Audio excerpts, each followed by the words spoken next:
What is going on, everybody?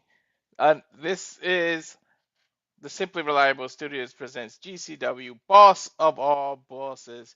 Of course, I am Mr. Reliable, Walter Cruz, joined by my broadcast partner for the evening, JJ Williams here. So we're gonna bring on this busy. Did I say busy? Friday for the Simply Reliable Studios, as we are literally doing a tri-cast of so many things, including ROH, where you can catch, I believe it's Noah and Ash. Correct me if I'm wrong on that, JJ. And we also have James covering things. We Simply Reliable Studios is busy. So those that complain about people booking in simul things, it works for people who do YouTube like us, and we appreciate it. So I'm gonna bring in my partner here, JJ, and we're gonna run down the card for Boss of All Bosses here. As soon as I can figure out, you guys gotta forgive us because I put a tweet out earlier that says, "If it ain't broke, don't fix it." Stream, we use StreamYard for those that don't know, and they do some crazy stuff all of a sudden, and they like flip where the controls are. Neither one of us, we talked off air that neither one of us really like what it is, but that's neither here or there. We don't want to get into the technical issues, but JJ, if you're there, how you doing today, and how you feel about today, Friday in general, with this try cast, and then how you doing in personal?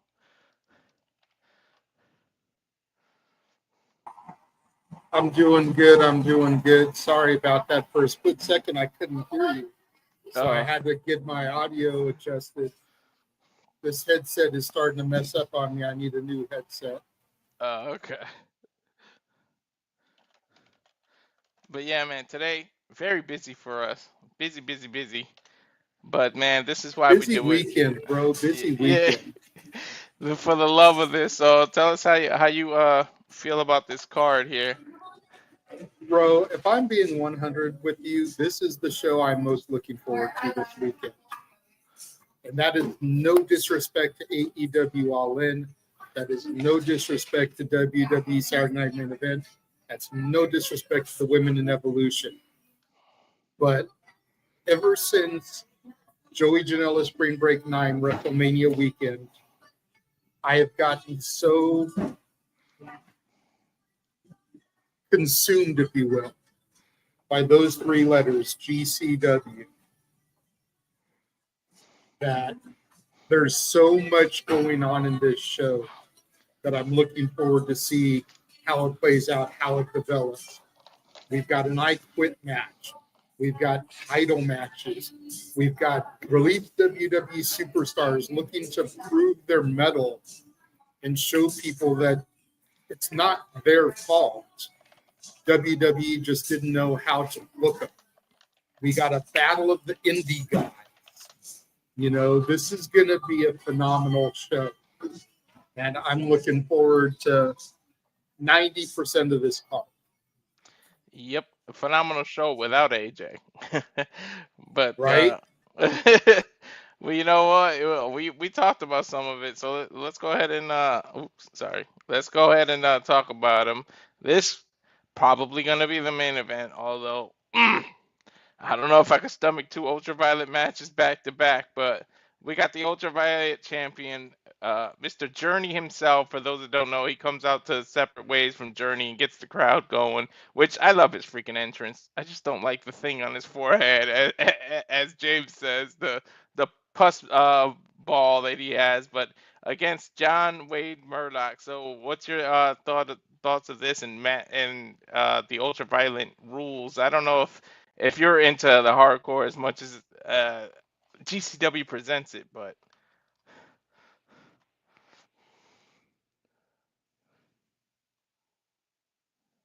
I can deal with hardcore. I'm not into super violent. yeah, There's a line. I like Matt Tremont. He's got a lot of heart. He reminds me of a wrestler from XPW who I believe passed away a few years ago, named Supreme. He was a deathmatch icon.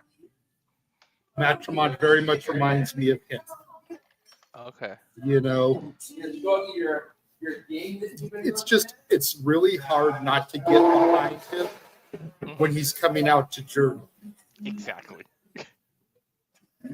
I mean, And John when the, Wayne Murdoch, I saw for the first time when me and James did Tournament of Survival. I think that was last month. hmm dude, yeah, when Separate Ways comes out and the crowd gets into it, it's like Cody Rhodes and his thing, like when he's coming out, like it's really to that point, and like it, it, the hardcore fans, they just know it, and I just I'll realized go I made you a, one better. uh, Because Cody Rhodes and Kingdom, that's mainstream. hmm It's like Bryan Danielson in the Final Count. hell yeah, of course. It is. Yeah, definitely. And it's an awesome thing to see, like seriously. But then we can go this Effy, who's the GCW World Champion, which actually this should be the main event in my opinion, but we'll see. Effy versus Atticus Cogar, who's been on fire the last GCW events. Like unfortunately you had to work, but like it benefits me because that's what really got me into GCW, and Kroger's just been on everything I've called. But this match, probably one of the bangers of the match. Like, there's so many match of the night contenders that can just steal the match of the night, but this might be one of them.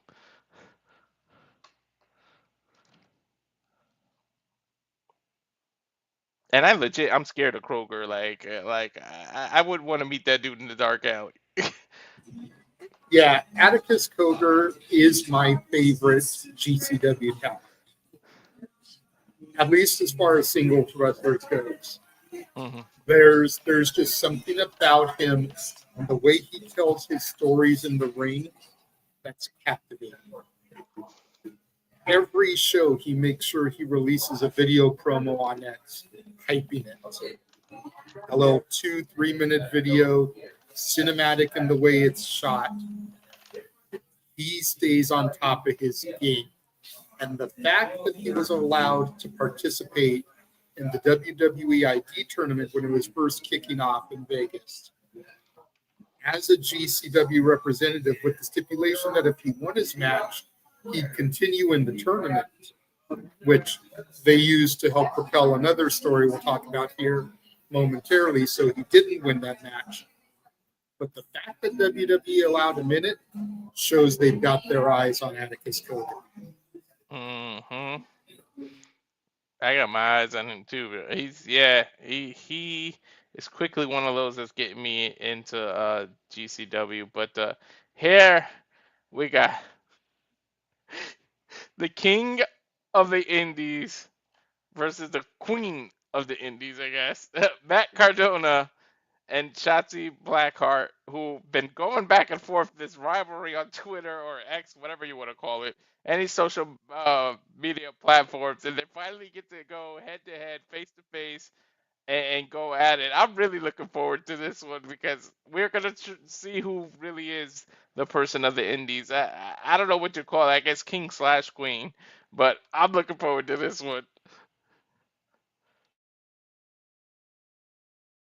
Yeah, I'm looking forward to it as well.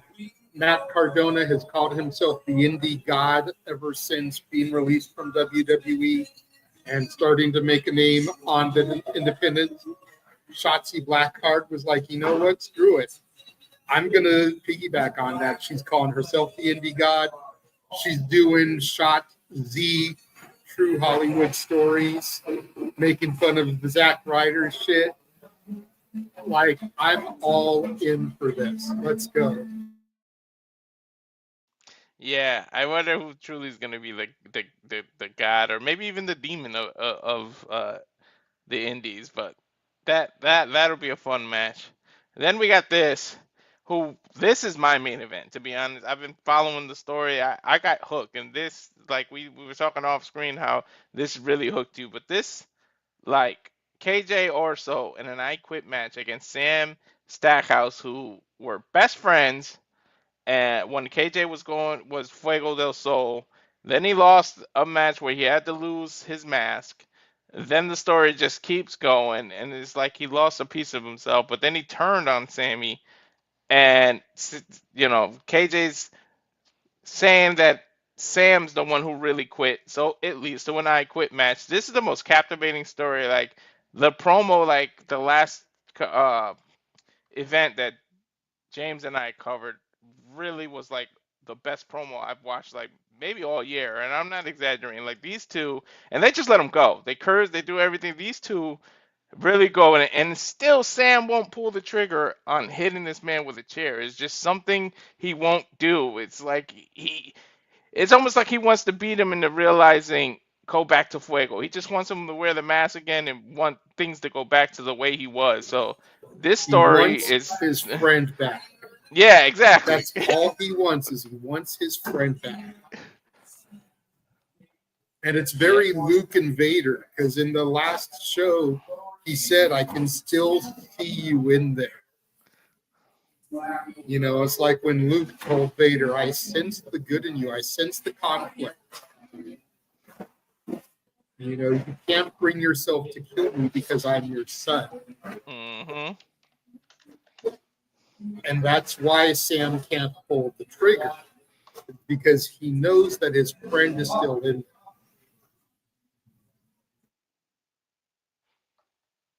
there. Yeah, it's just what it's gonna take to pull the good side out of him.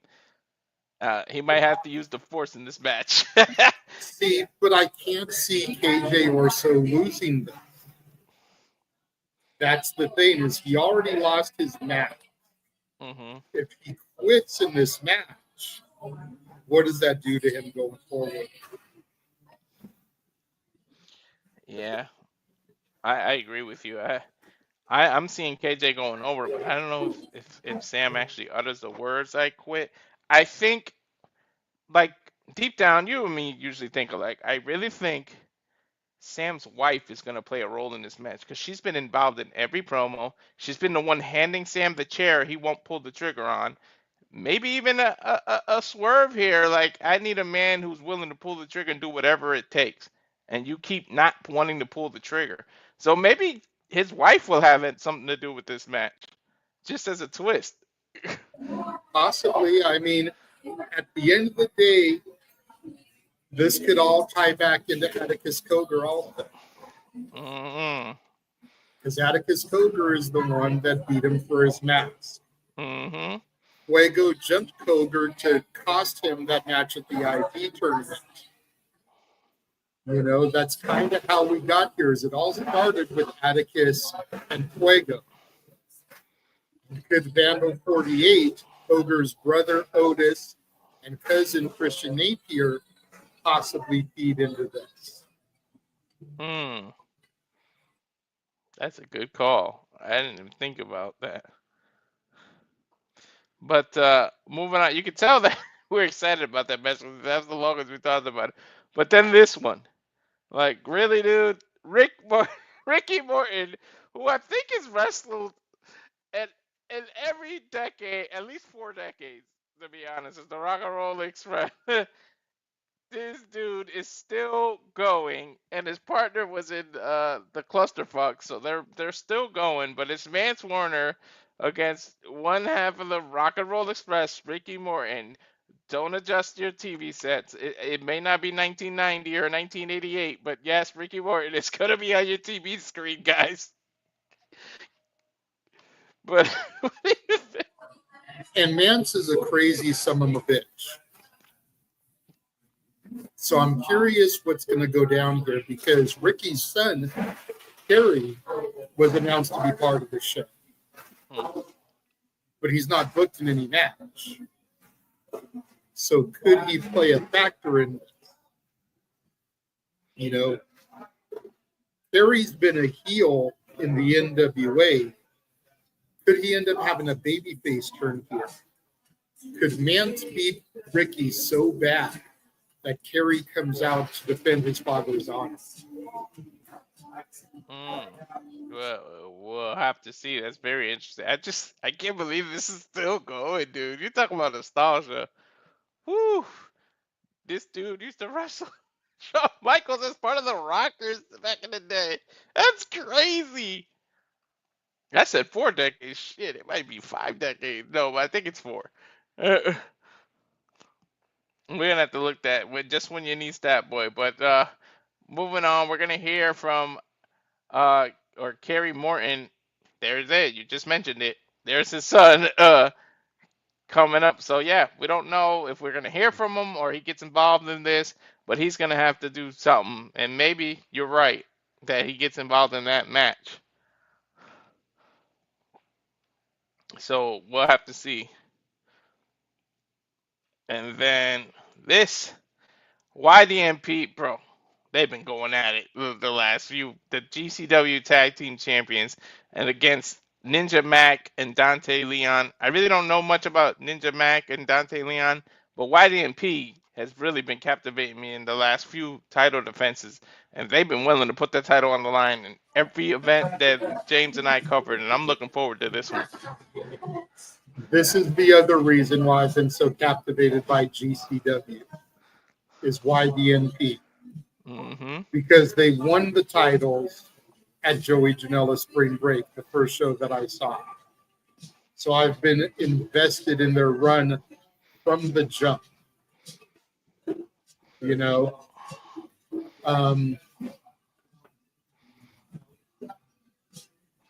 what's dude's name? I'm blanking on the guy's name right now. Alec Price. Alec Price went into the match because his tag team partner had been injured, and he was willing to fight the champions on his own.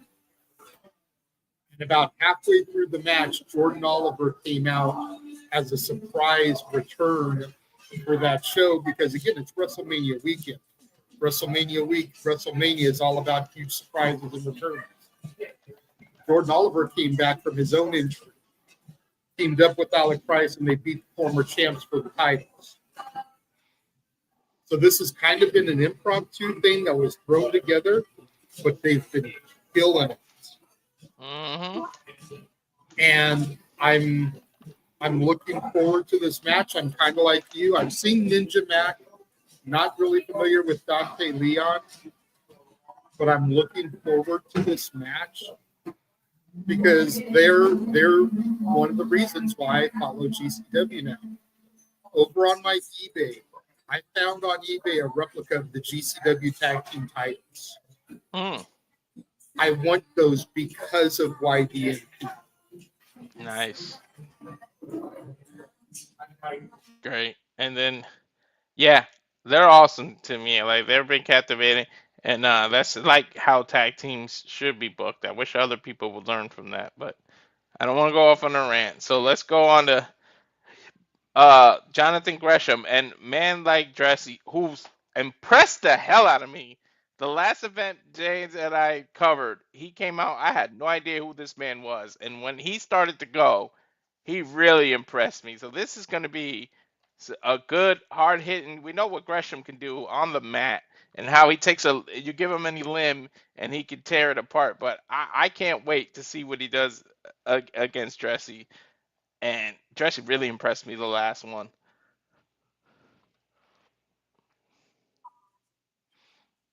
See, physically, I like Duress. Mm-hmm. Gimmick-wise, I could care less. Him coming out, doing the rapping and everything, it's like been there, done that, seen it all. So I'm like, whatever when it comes to that. He very much reminds me of old school K-Quick. Yep. And I liked K-Quick. I like R-Truth. But been there, seen that. Show me something different. Yep. He's like an English version of it. I think it's English, but I don't know. His style was cool to me, but yeah, the gimmick, yeah, you're right. It's a very rinse and repeat type thing. But Let's move on. This I'm really looking forward to. Elayna Black has been on every one I've called so far too in GCW, showing this is the one you said at the beginning, showing WWE it's not our fault. And then she goes against Priscilla Kelly. So I'm really looking forward to these two women going at it. I'm actually surprised they're going against each other and not an intergender match because GCW is known for a lot of intergender matches. But they do have women go against each other too, and Black has been on a roll lately in GCW, like really trying to prove herself. So I'm looking forward to this. How about you? Definitely, definitely. I like what I've been seeing from the former Cora Jade, Elayna Black. I'm curious to see what the former Gigi Dolan, Priscilla Kelly brings to the ring. hmm it's just funny too. Former NXT talent showing why they shouldn't have been let go, and they get to face off each other. It's very interesting. Then from there, we got the one called Mander. That's who fight Kerry Morton goes against. The one called Mander, the cowboy. Like I feel like it's JBL with an edge. Like I really like one called Manders. He impressed the hell out of me the last match. Dude, I don't care that he's got the cowboy gimmick, but I like this dude. And that dude hits hard. Like I think he puts the hard in the word hardcore because that dude gets physical. Like I would not want to be on the opposite side of the ring with him, but Yeah, Manders is cool as hell. yeah. And I think we got Apparently, that was the last minute addition. yeah. Every single one I've called has had a last second addition or something we don't know, and it opens like James and I are like, what the hell? Every GCW just likes messing with the Simply Reliable Studios. At this point, I think someone over there follows us and just likes to fuck with us. I swear.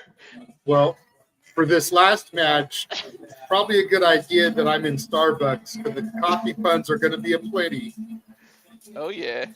Your boy Cappuccino. Cappuccino Jones, Gavin Ash, Bobby Flacco, Jack Cartwheel, Gringo Loco, and Dulce Tormenta. Yep. Just be careful what you say. They might think you're trying to order something. Right? I still have my tasty beverage from them, so I'm looking forward to that. But I love how GCW could just mix the cards with different companies like that. And yes, the fact we got the star, we make Star Wars references. We're pun galore, references galore. You know us. So we'll see if we sync up because mine says a minute 45, but then it always does that where it disappears and then freaking does something else. It like backs out and does something else.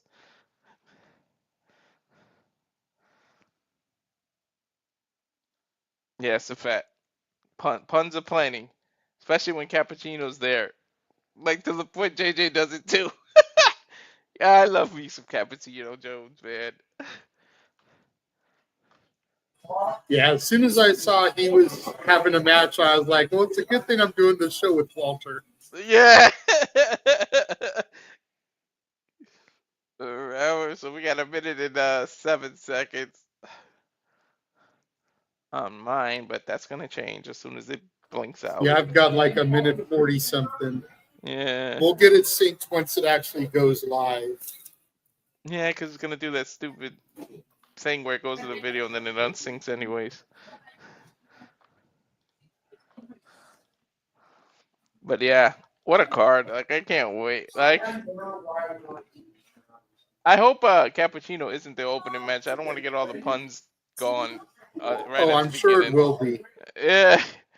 You want to start the show hot and a multi-man high flyers like that. That's what's going to do it. Yeah, that's true.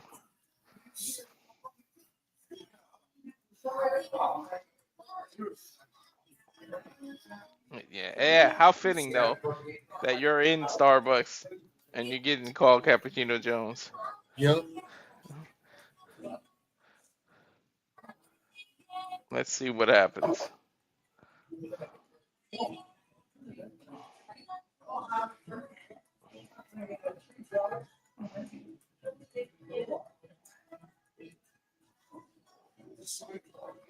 See, as soon as that first countdown ends, then it goes to another one. That's what GCW does. See, I've got the first copyright notice. Mm-hmm. Dude, by the way, we gotta cover. I just got the first copyright. We need to cover a JCW show too, man. That's. I like the little war that they do with GCW. Oh, the Juggalos. Yeah, Now I got the Triller TV copyright notice. I gotta starts in 7, 6, 5, 4, 3, 2.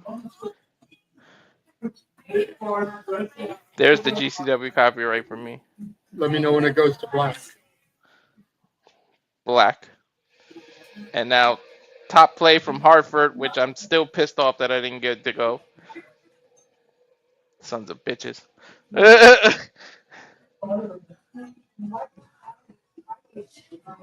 At least they didn't book Cappuccino Jones in Hartford. I would have really been pissed.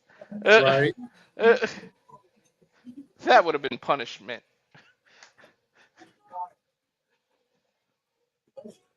Let me turn this down because they're playing that music. All right. Oh my god. Man, dude. that 6-person intergender tag match is a match of the year contender for me. Hell yeah. Oh my god, they're showing the light tubes again. Oh, I don't want to see that. Dude, Megan Bain with that double German suplex was ridiculous.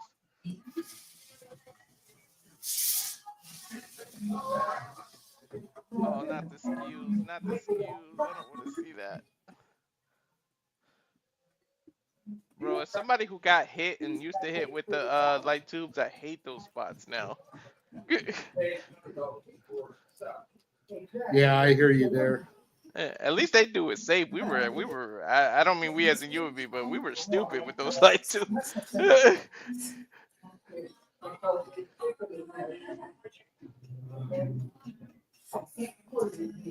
Oh my god, when that glass broke.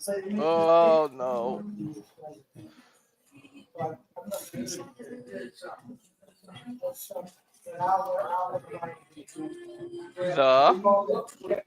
The last Outlaws. Okay, I'm ahead of you still.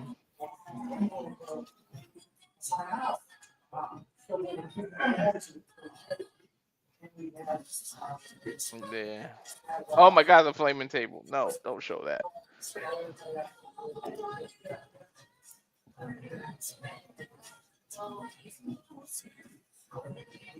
Doom, doom, doom, doom, doom, doom. Long live GCW. You know, I even like the announcer. I don't know. There's something about him.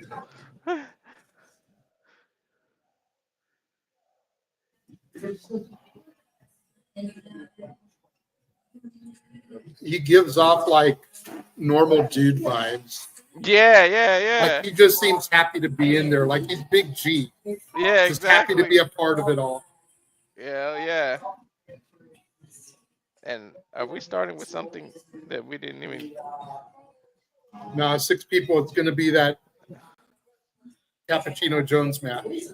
Oh yeah, there he goes. Damn, nobody gets an entrance. Yeah.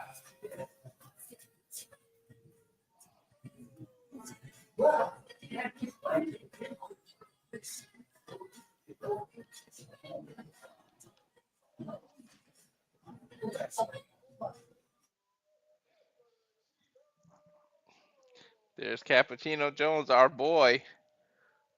I love it because we were the first two on the team to get introduced to him. Yep. Because we did that WWID showcase. Yep. In the first episode of Evolve.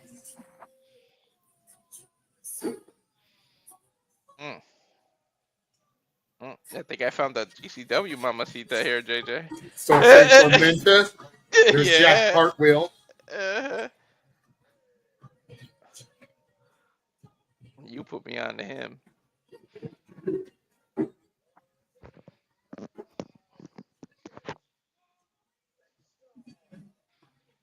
Is this like all Gringo faces? Loco. I think they've all gotten cheered. Doesn't Gringo Loco mean like crazy white boy? Yep.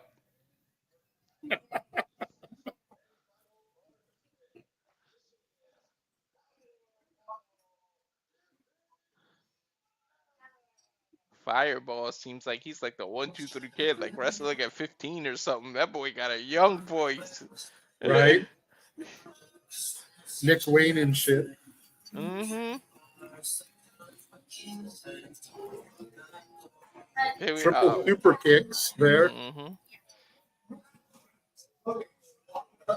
from Dulce Flacco and Gary Ash. Mm-hmm. And it immediately turn on each other. Of course. Get rid of the established stars and then you can show up and show out. Hell yeah. Nice corkscrew takedown press there. Dulce goes in for the clothesline, gets stuck. Nice arm drag there. Drop toe hold, sends Dulce into the ropes. Kick to the back of the head. The I little suck believe it that's action. Bobby Flacco. I'm not sure there. Yeah, it is. Flacco Okay, comes back in the ring. There's Cappuccino Jones with a right. Oof. Gringo Loco sneaked in behind Cappuccino.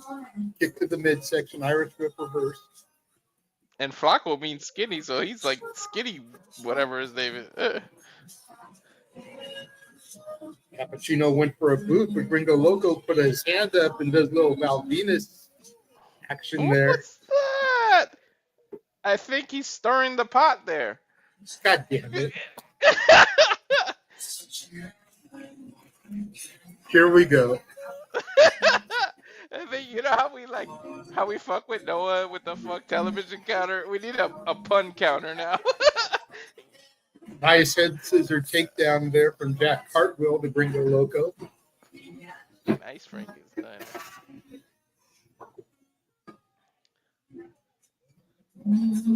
Nice tilt-a-whirl there. A couple of revelations before that takedown. Dude went around the world with They that. Tormenta in, kick to the midsection, starts beating the hell out of Cartwheel, spikes him with the DDT.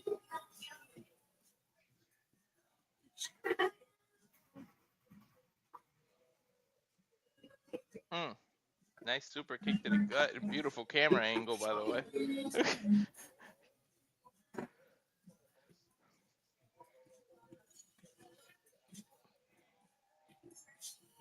Cartwheel and Gringo Loco working together here, but Dulce Tormento takes both men over.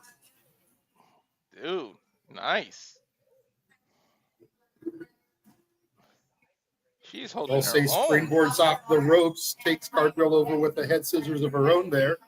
That's the clothesline from Gringo Loco. Wheelbarrow, arm drag there. Great offense there by Dulce Tormenta. Now smacking her hips and thighs, which I'm sure Walter would like to do. Yep, I wouldn't mind. Cappuccino with a nice elbow right to the head. Super kick into a snapdragon there from Cappuccino and Cartwheel. Right hand into a Death Valley driver as well. Don't forget these two are a tag team, so using that to their advantage here. Yeah, too bad it's every man for themselves today. Nice drop kick from Cappuccino, and then a running shooting star from Cartwheel on the Gringo Loco. There's a double shot there, huh?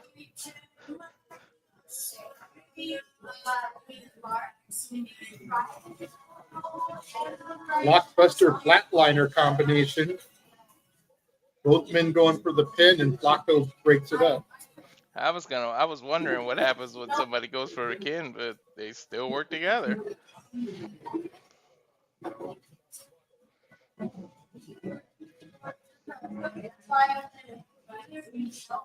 Flacco finally throws Cartwheel out. And here comes Gary Ash. Trying to slither in there. Dude, I felt that chop. That was to the gut, I think. Holy shit.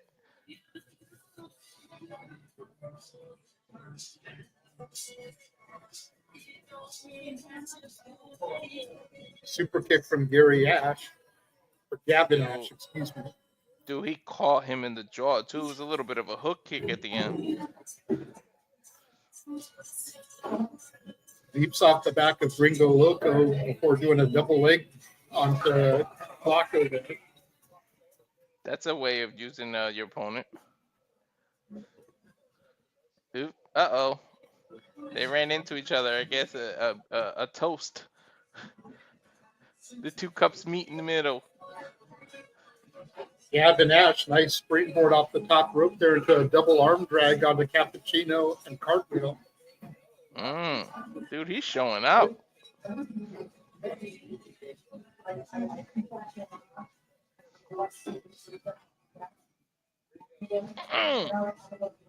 Great offense there from Gringo Loco. That was nice. Flacco with the double stomp there, sunset flip into a roll up there. Gringo gets out of it. Dulce with the head scissor takedown.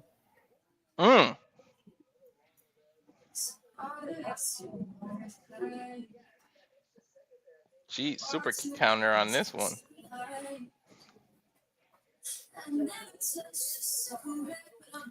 Go, girl, go. You need a super kick counter, and it's not the Bucks or the Usos. Right? Flying crossbody off the top rope takes out Cartwheel and Cappuccino. Flacco now climbing up. Wouldn't mind that almond milk in my cup of coffee. Flying crossbody of his own. Cappuccino in the ring now. Goes after Gringo Loco. That's a hardwood floor too, man, and they just diving on it. Yep, no padding here in GCW. Gringo Loco with a pinfall attempt. Gets a 2 on Cappuccino. Just barely got his shoulder up. Gringo dragging Cappuccino to the corner.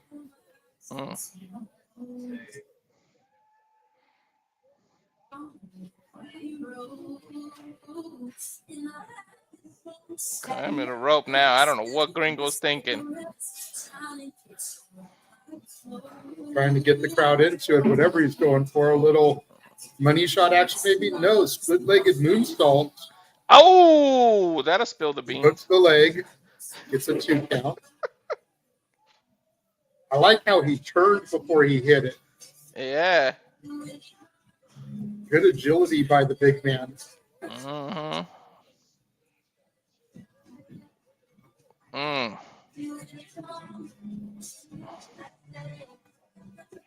Right in the nose, too, dude. He kind of hit him with his knee right in the nose. Jack Cartwheel showing why he's got the name. And Cartwheel offense. Nice backflip over the top. Takes out Flacco and Gringo. Right into the audience, too.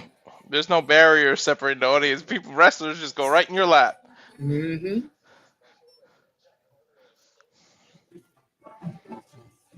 I don't know what Cartwheel Cartwheel's going setting up up. the top here.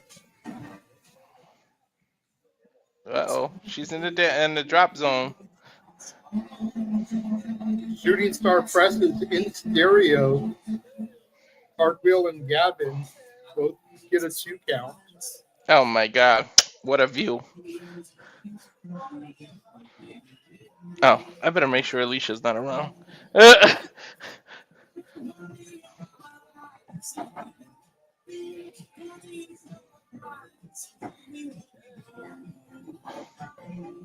Dude, that's his signature, huh? That turning moonsault? Cappuccino with the grinder.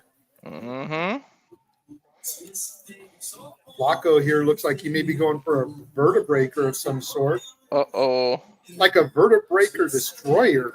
That's nice. Ooh. It's the other thing. You can't turn your back for a second on a multiple man match. Person, I should say. I don't know who'd want to turn their back on Dulce Tormenta anyway, but that's a whole other story. I wouldn't mind her turning her back on me though. Blue Thunder Bomb. No, that's not going to do it. No, I'm not even gonna count. Sorry, Noah.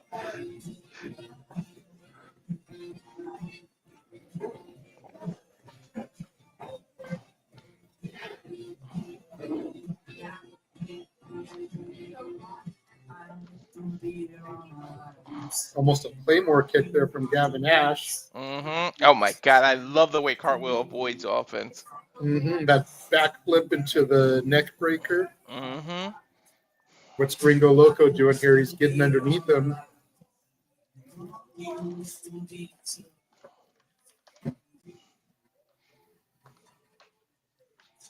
Turns him into a power bomb. Gets the 3 count. Gringo Loco with the win here. I didn't expect that, to be honest. That sucks. Guess you can pour that cup out, huh? Yep. Look at this again.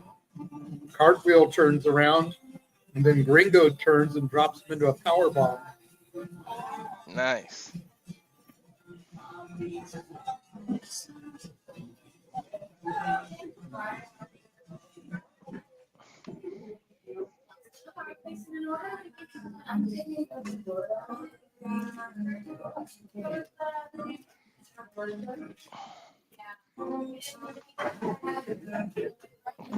Gringo impressed me, man. Those spinning moonsaults.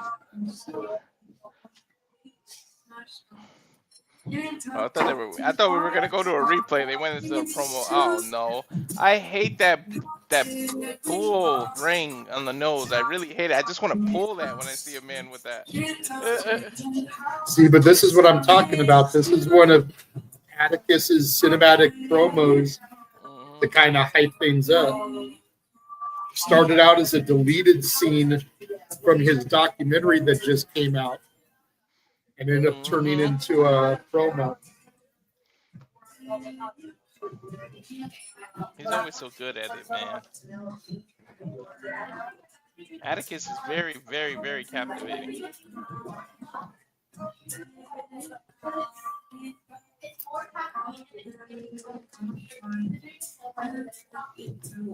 Atticus is like the backbone of GCW, to be honest. I want them to put Atticus with the cross that they tried to put in Final Testament and let them be a tag team. Ooh, nice. Ooh, nice shout out.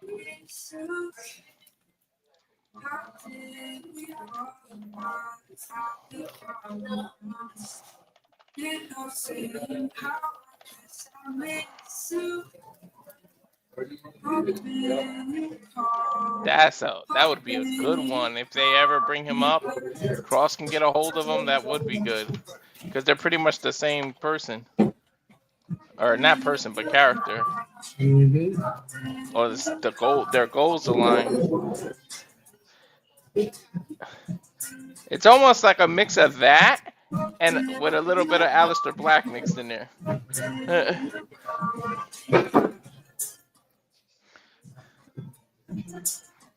The only thing I don't like about GCW is they go into these promos and then the next match isn't what we just watched the promo about.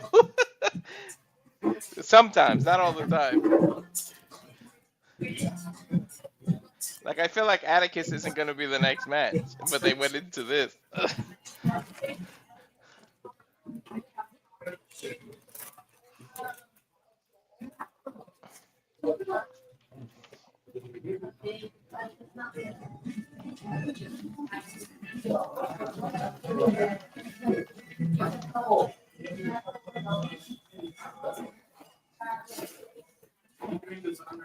This is what I'm talking about with his cinematic promos.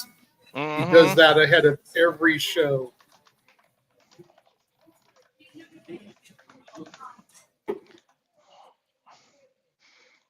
He definitely has those.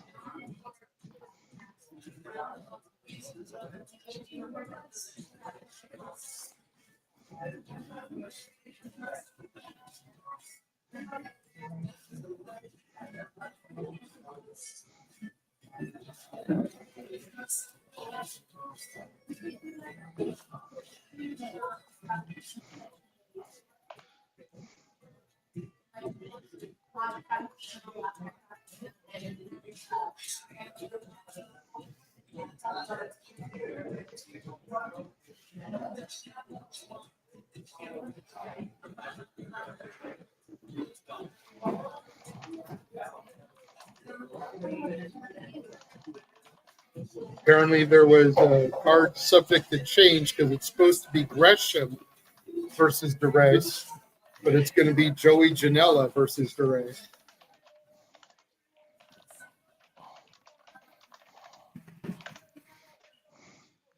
Here And we is go. that -1? Is it?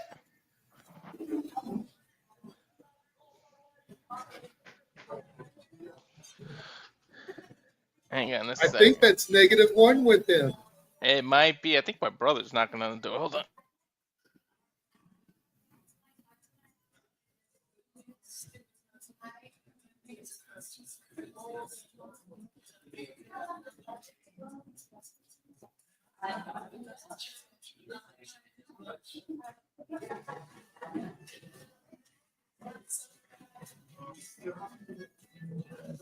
Oh, wrong. My son, not my brother.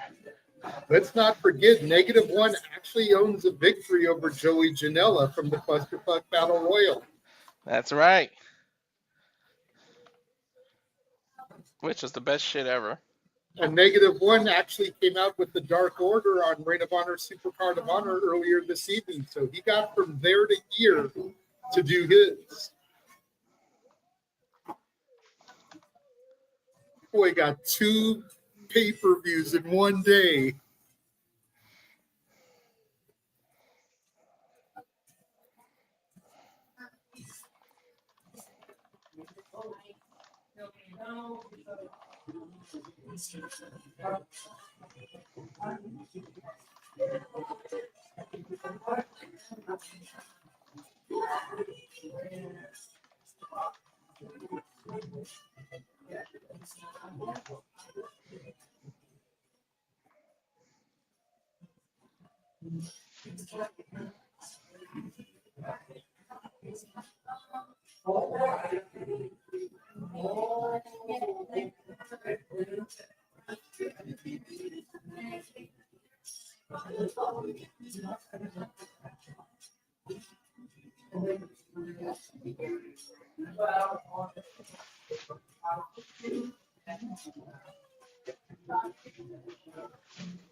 You're right. Now that you said that K-Quick stuff, now I can't like unsee it.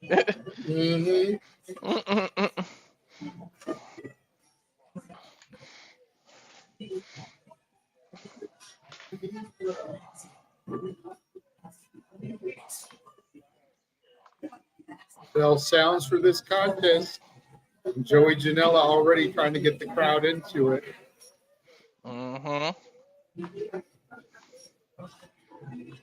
Dude, I like me some Joey Janela, man.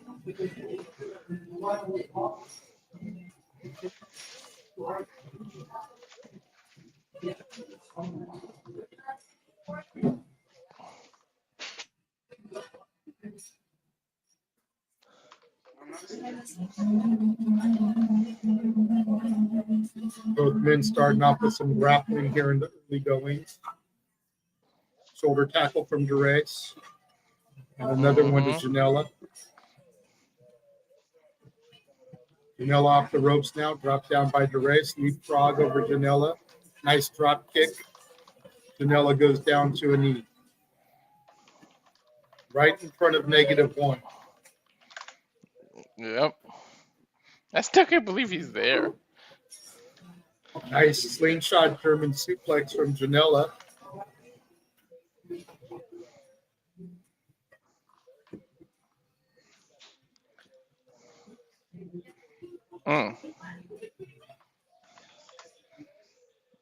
Dude, I gotta go to GCW show. When even your referee's pretty, that's saying something. Telling you, man, when they come in September, you need to come down and meet me. Me, you, and my buddy from work will all go. Hell yeah. Ooh, neck crank by Joey That way we Janela. get to meet each other in person before we go to Vegas. Yeah. Because we will be getting you there, bro. Don't even trip. Hell yeah.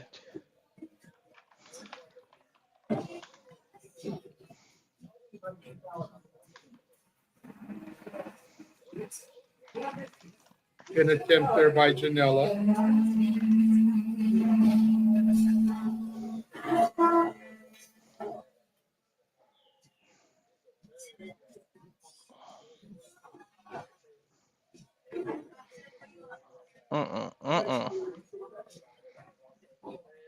Try. Oh, well, blocking the suplex.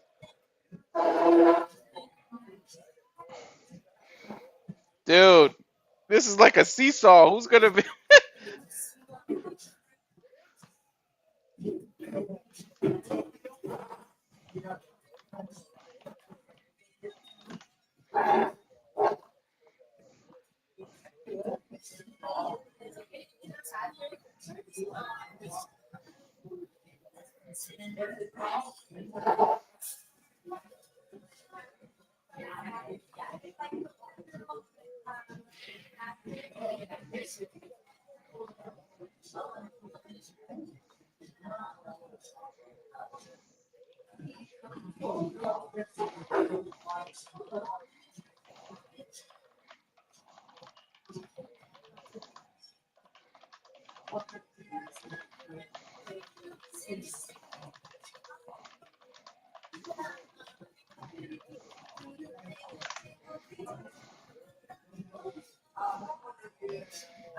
Oof.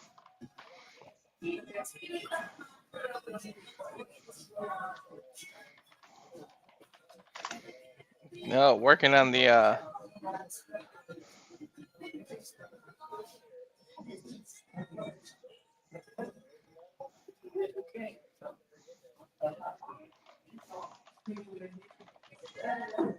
All right, sorry, I was quiet there. I was posting something on Noah's watch along so that he could see it because, like I said, -1 was on that show earlier yeah. for part of the 0 hour with the Dark Order, and now he's here, so I know Noah's going to get a kick out of that. Hell yeah.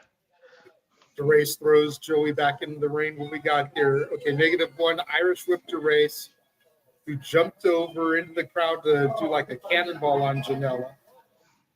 Pin attempt by DeRace, gets 2, Janela kicks out. Again, I apologize to the fans, but I wanted to post that on Noah's watch along. Mm-hmm.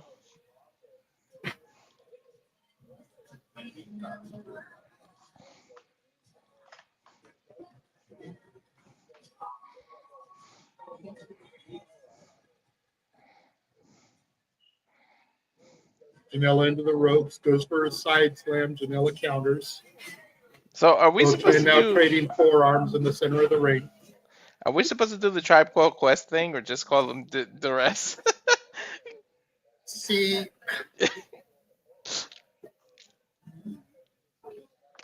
I just call them direct. Okay. It's not a pip name slip back. No, that you got to do that for the one called Manders. Though. Janela's strong arm brainbuster there.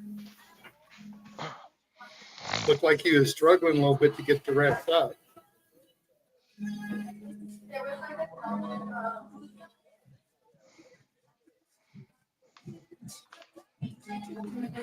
Charles saying you're not wrong there.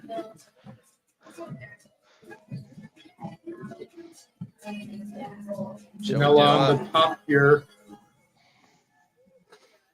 Turns his attention to -1. It's enough to get Duress up and let him get the distraction. 101 in wrestling. Do not let yourself get distracted. But again, -1 already owns the victory over Janela.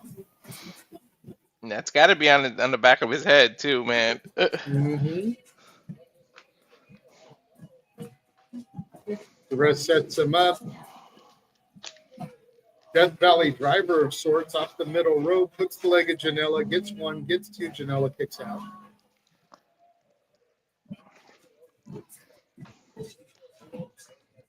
Now you definitely got to figure that's weighing on Janela's mind. You know, could -1 cost him this match as well?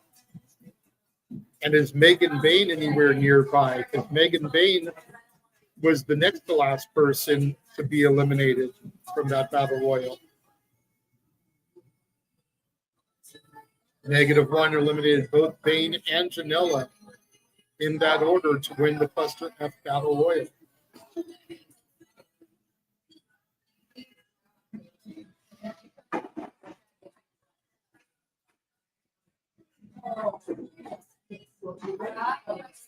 And -1's been putting in his work, though. He trains religiously with the Hard Dungeon with Tyson Kidd and Natalia, showing up all the time to classes there. Roaring elbow there from Janela, sets him up, sit out power bomb, gets one, gets two. Duress kicks out this time. And Duress has lost his do-rag. The do-rag of power.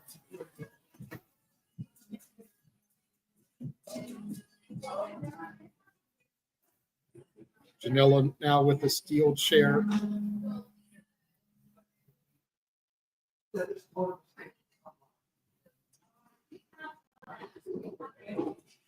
And -1 in takes the chair from Janela.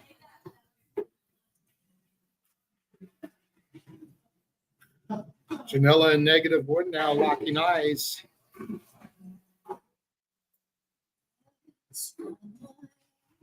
Nice tilt-a-whirl DDT there from -1 to Joey Janela. This crowd is going nuts for it. Nice roaring clothesline, dropping Janela. And what's -1 going for here? Looks like he's dragging Duress over for the pinfall here. Ref counts 1, 2. Janela kicks out.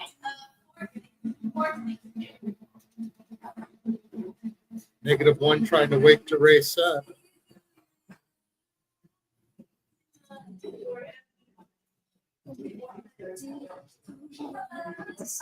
Look again at that spinning clothesline, turning Janela inside out. Duress climbing up to the top here now.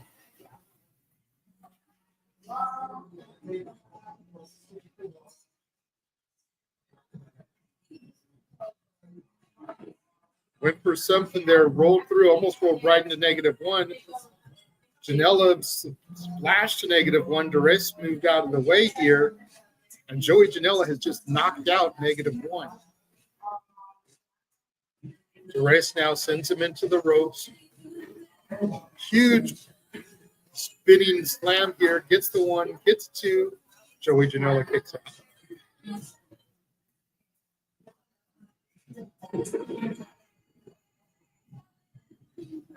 And Duress now climbing, crawling over to -1. Checking on him.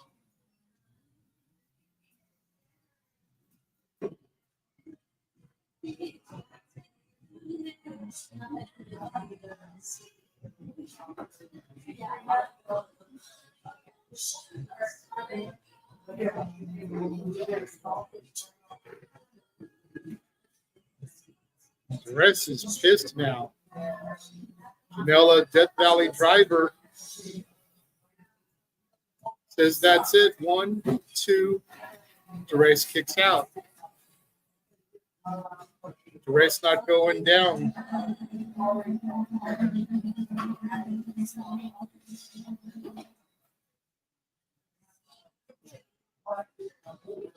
Now Janela's got -1 by the hair.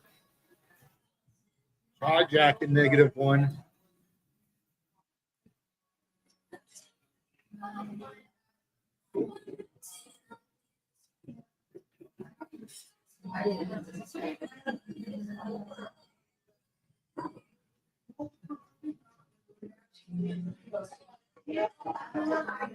Cutter from Duress.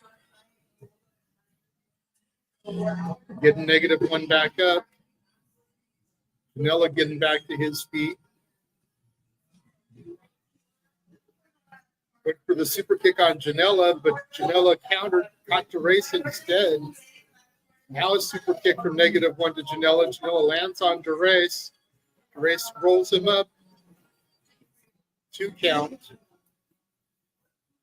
Package pile driver from Janela. Look at the leg. There's 1, 2, 3. Janela pins DeRace.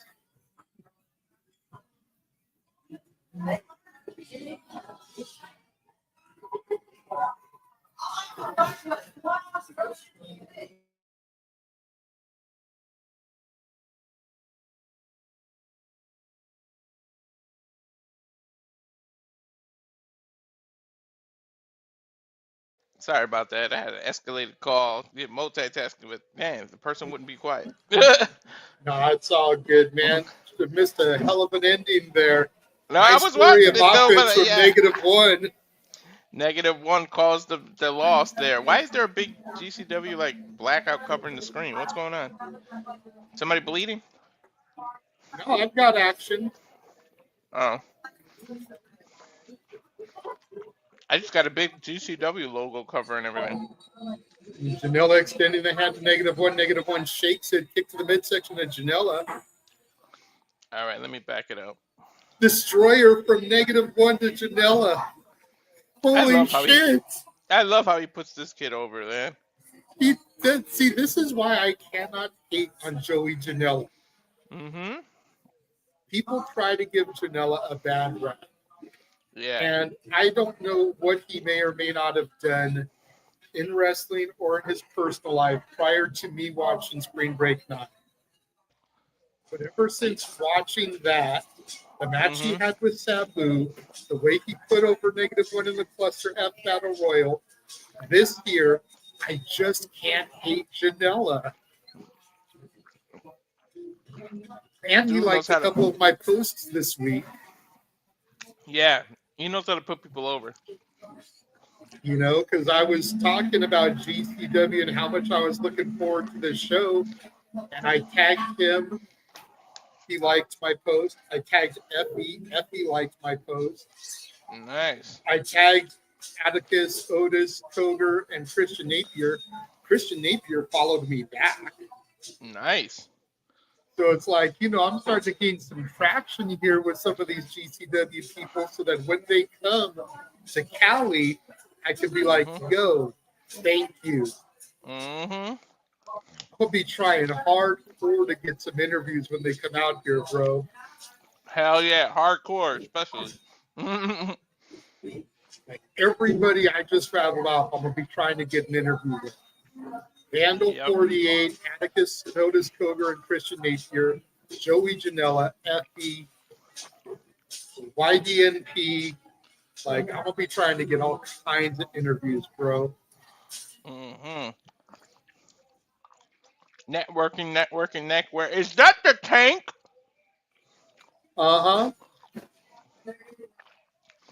Oh yeah, I did read that she owns like the original tank, the little one.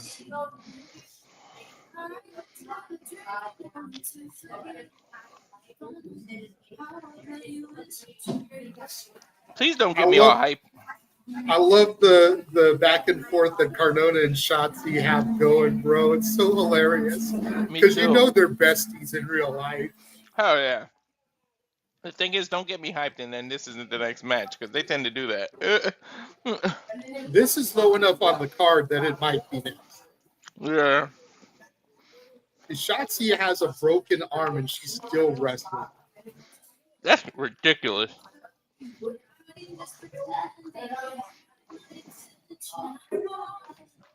Some people get a broken fingernail and they don't want to wrestle. Right? An ingrown toenail.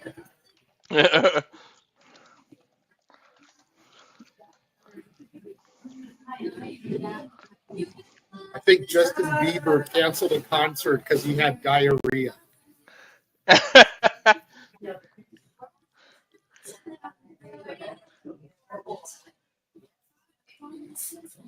Wow. You should have gave the concert a shit on yourself, made it funnier. Right? Looks like we are going into this match. Matt Cardona versus Shotzi Blackheart. I would have been like, "Are you not entertained after I shit myself?" Did not CM Punk was like that, and then they edited it out that he shitted on himself. Mm-hmm.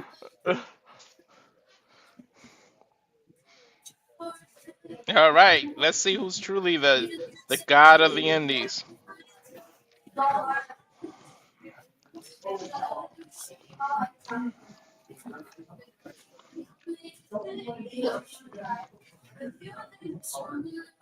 Cardona's Texas Ranger over here. There's Cardona. I think you're a half a second or two ahead of me now. I just Oh got man, Cardona. Oh, he's looking like Indiana Jones.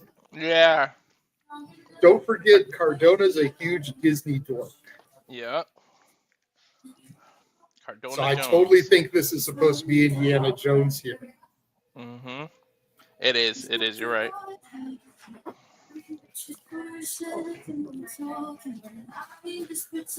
Does his shirt say "I broke Shotzi's arm"? I think.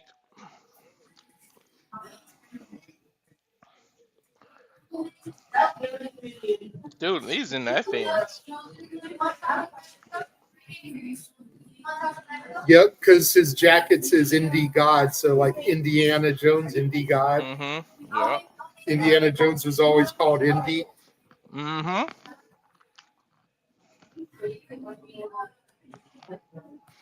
I haven't seen that movie in so long. There's a new one coming out, I think. I heard. Speaking of new movies, I actually saw the new Superman earlier today. I want to see it. Yeah. I'll say it like this. It was worth the money. Okay, It wasn't cool. bad. Mm-hmm. It wasn't the best. I still Oh. prefer Henry Cavill as Superman. Yeah. But this guy wasn't a bad Superman, Oh, okay. if that makes sense. It's just there was something charming about Henry Cavill that made me like Superman for the first time like ever. Because I was never a Superman guy. Especially when you hear that his nephew told his school that my uncle's Superman, and everybody made fun of him. Didn't know he showed up at the school in full Superman costume. When you hear stuff like that, it makes you love it. Well, like I had seen Batman versus Superman, but what did it for me was the opening of the Justice League movie, where they're showing the footage of him like being interviewed by the little kids. Oh yeah. That's what really sold him for me, was how endearing he was to the kid. Mm-hmm.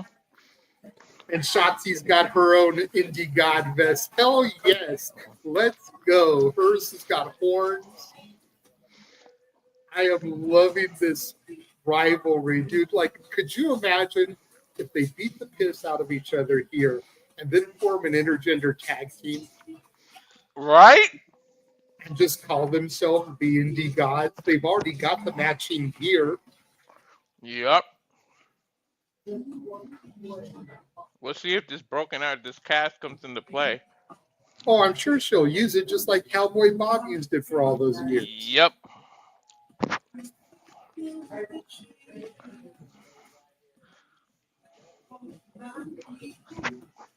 And Cardona's shirt is a throwback to the old Wahoo McDaniels one. The shirt that said, like, I broke Wahoo's leg. Mm-hmm.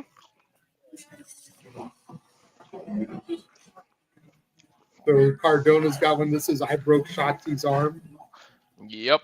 Remember Owen 316? I just broke your neck. Yep, I have that shirt. Oh. Only Owen Hart shirt I own. I'm so happy to see Shotzi back on the Indies, man. Dude, she's got a rejuvenation to her career.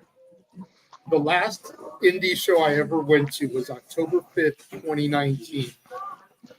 Just before pandemic, it was Fat Boy's birthday. And we went because our buddy Gino Rivera was on the card. But Shotzi was on the same card. And it was one of her last indie dates before she reported to Black and Gold NXT. She did that show, one other show, and then reported to NXT. That's freaking awesome. So the fact that I saw her like that close to go into WWE, I've been so like in tune with her and following her since I came back to wrestling. Nice. So I really want to see her live again so I can tell her that story. Hell yeah. Uh-oh. A chair off.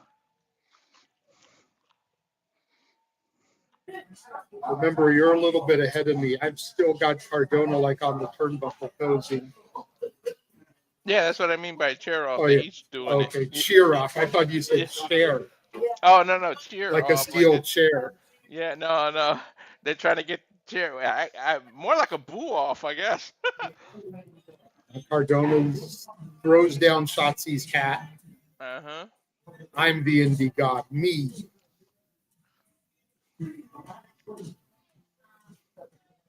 Kick to the midsection by Shotzi. Stunner. Hook of the leg. There's 1, 2. Almost did it right there. Cardona rolls to the outside. I thought they were just gonna job Cardona out. I was like, holy shit. I thought they was gonna do that because of her broken arm. They just was gonna go for that.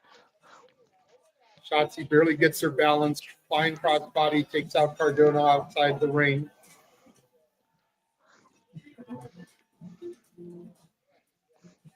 Throat thrust there from Cardona. A face smash into the ring apron there. Hardest part of the ring. Cardona grabs one of the garage beers, which is sponsoring this match. He's gonna pour it on her, isn't he? Tries to spin it on her, but she moves into spinning it on a pan. Dude, I would be so honored if they did that. I'm that Take kind of 2 fan. again on a pan. Mm-hmm. Kick to the midsection and smashes the beer over Cardona's head. You know, they probably asked those fans in advance, like, hey, is it okay if Cardona sprays beer in your face? Right. Shotzi rips the shirt and just chops him in the chest there, while Cardona is sitting on a fan's lap. Another chop to the chest. I love how his tights say Indie God in the Indiana Jones font, too. Yup.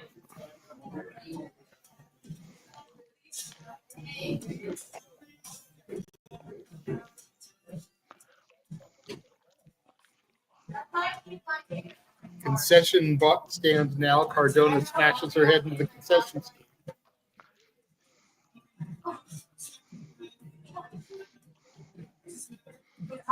Shotzi up on the bar here.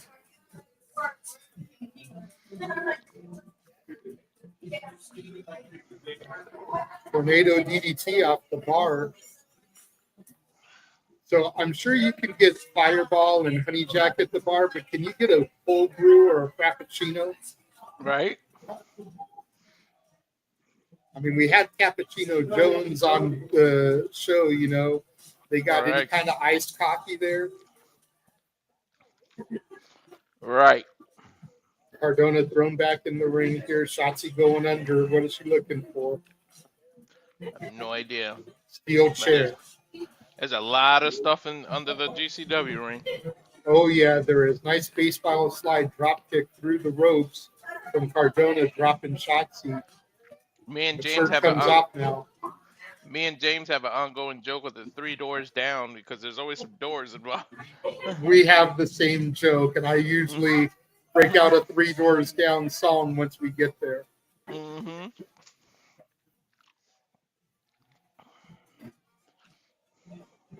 Cardona posing now here on the outside, throws Shotzi back in the ring.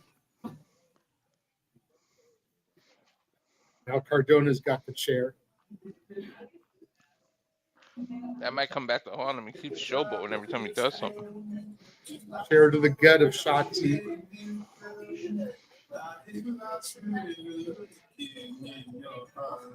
And he cracks her over the back with it. Now Cardona just taking a seat here. Legs crossed, posing.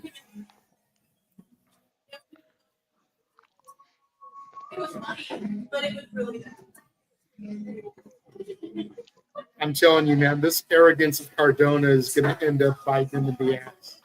Hell yeah. I guess he's the god sitting on his throne now, right?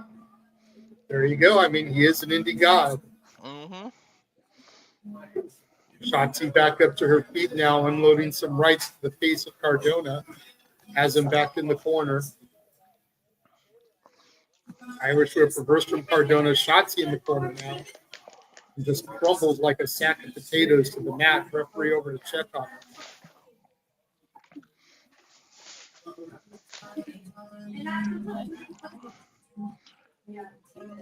Oh, that was good. I was eating. That's why I turned myself off camera. Cardona went to crack her with the chair, but it bounced off the top rope, cracked him in the head. Both competitors down now. Rebound. Referee checking on both of them. I guess the ropes don't care whether you're a god or not. Hell no, they don't.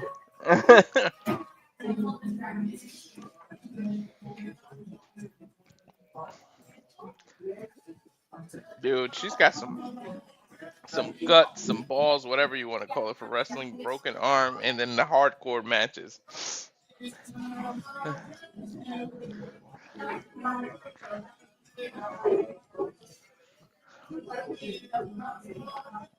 Nice head kick. Shotzi's got the chair now. Uh-oh. Looking to give Cardona a receipt here. Cardona begging her not to use it. Chair to the gut. And then to the back. Ow! Now Shotzi unfolding it, setting it up. The hell is she going for? Off the ropes, off the chair. Poetry in motion almost onto the back of Cardona. Hooks the leg. There's 1, 2. Cardona kicks out of 3. That was poetry in motion without a partner. There you go, Shotzi. Okay, I see you. Unlike the never seen 17 who we can't see. Mm-hmm. Shotzi now climbing up to the top rope here. Cardona's got the chair, throws it Sabu style. Hits her in the head. She drops to the mat. Dude, that almost went perfectly on her neck like a necklace. Mm-hmm. Nah, he's doing the RVD chant to his butt, to the trunks.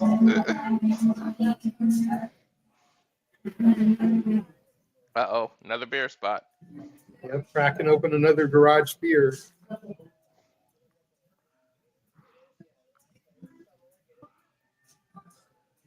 Lime flavored. Hey, no drinking on the job, sir. They're in a bar, bro. Yeah. They're literally in Gilly's bar in Texas. Woo, woo, woo. There's that drive-by boot. Ooh, she spit all the beer. Drags Shotzi into the middle of the ring, hooks the leg. There's 2. Shotzi kicks out. Holy shit, she kicked out of that. I wasn't expecting that. I mean, I don't think Cardona was expecting it either. Look again. Yeah. The broski boot. The only thing you can't measure is heart. I mean, she's got it. She kicked out. Now he's got a 12-pack of garage beer. Almost looks like a briefcase. Most 12-packs do. Mm-hmm. Goes for a headshot, misses. Ref bump. Referee gets hit with the 12-pack.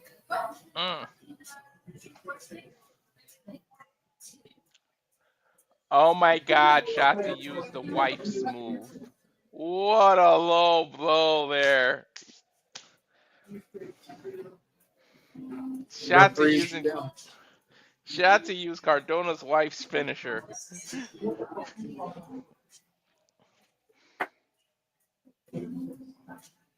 Cardona going for the low blow, but it's not having any effect on Shotzi. Hey. She's the ballsy badass. She's probably got a cup. Mm-hmm. Low blow drops Cardona, though.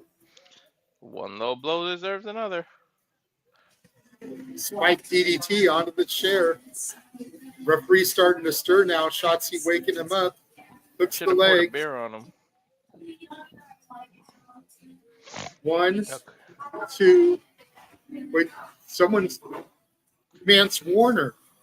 What the hell's that about? Don't forget who the queen was when Matt Cardona was the king of the death match. Steph DeLander. Oh, yeah. Steph DeLander is Mance Warner's fiance. They're about to get legit married. Yep. So Mance Warner is here to help. Now Mance Warner cracking a beer, giving a Fair thumbs up as he spot. chugs some garage beer. Shotzi ducks, though. Mance Warner catches Cardona with the beer to the face. Schoolboy, 2, 3. Shotzi gets Cardona. Yeah! What's a god to a non-believer? She beat you, but God.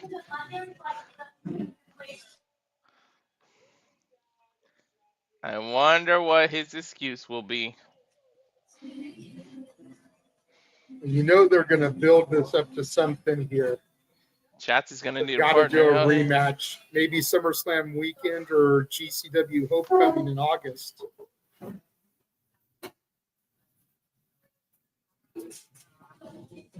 Mance and Cardona versus Shotzi and somebody.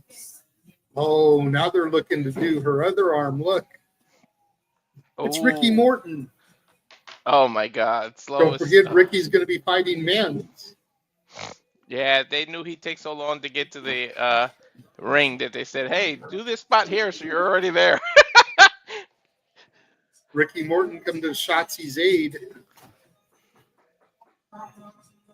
Shotzi with the cast to the head of Cardona. And Ricky Morton going to raise Shotzi's arm here.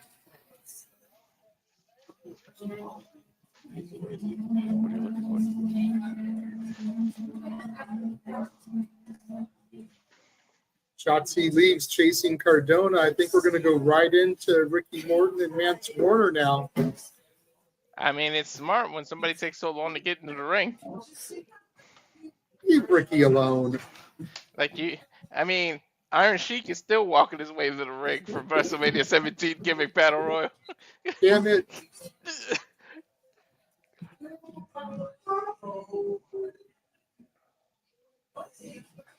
Shut up, kid. This is what I love about indie wrestling, like how interactive it is with the crowd. Mm-hmm.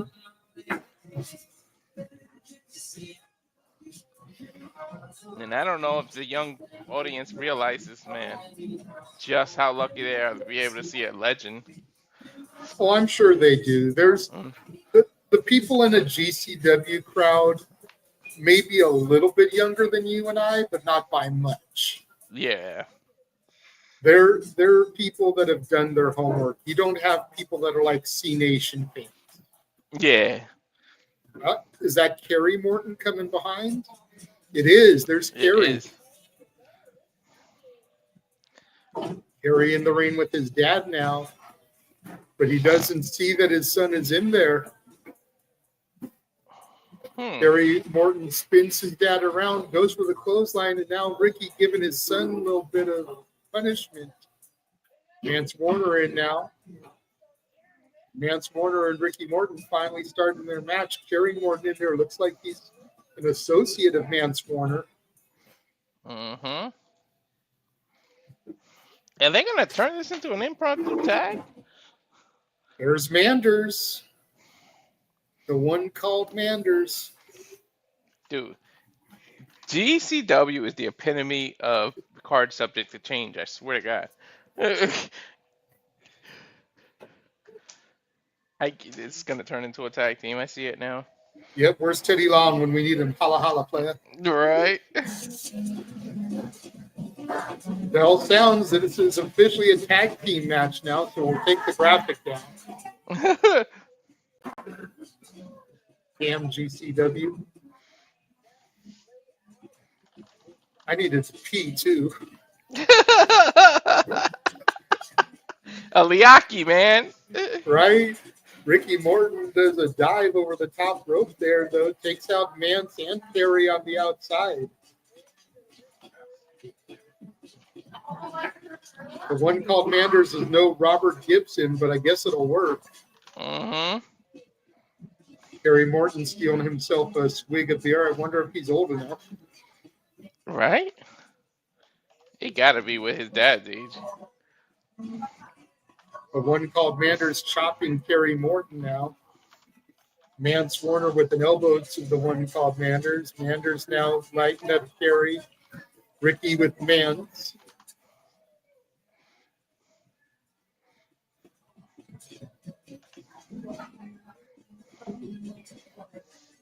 Split screen here as we've got the one called Manders now with Mance Warner, while Ricky Morton is dealing with his son.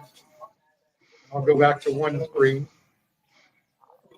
I love when they do that. That's the one I like, a split screen, because they're like on two sides of the arena. That's what I like.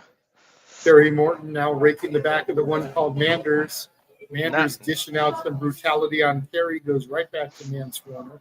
That's the good split screen, not the you want me to go get a bag of Doritos split screen. Right.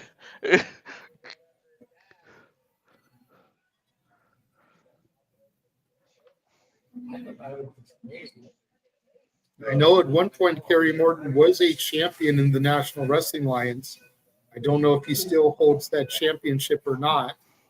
I'm not sure either. Shoulder tackle from Kerry to his old man who's perched up in the corner here. The one called Manders going for a chair. Kerry intercepts it, throws the chair out of the ring. Shot from Manders drops Kerry Morton like a fly. Bro, he's damn near flipped him too.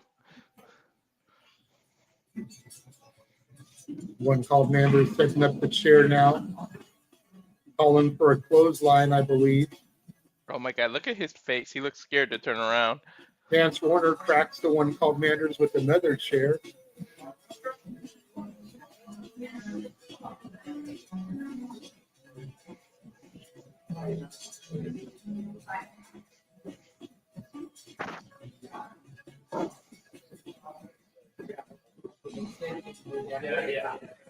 Wait, what?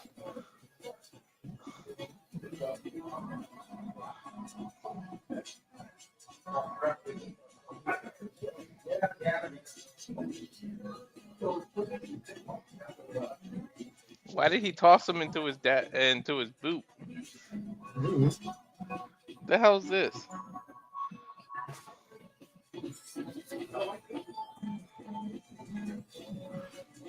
What the hell? Dude, I don't get this. Like, why isn't every tag match tornado tag? There's no rules. Why would I wait on the apron for a tag? I don't know. Mance Warner gets the tag into Kerry Morton, though. Double axe handle to the back of the one called Manders. Manders looks like he's in a bad way, really trying to get a tag to Ricky Morton. Kerry's stomping him in the midsection, stomping a mud hole in him and got to walk it dry. I had it backwards. I put like the Mortons were together. Ricky Morton coming in.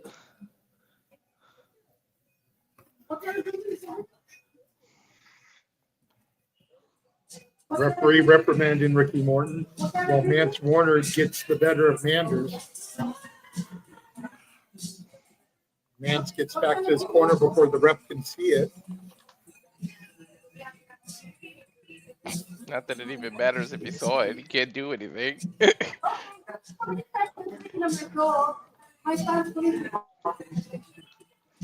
Break to the back from Kerry to the one Manders and a tag to Mance Warner.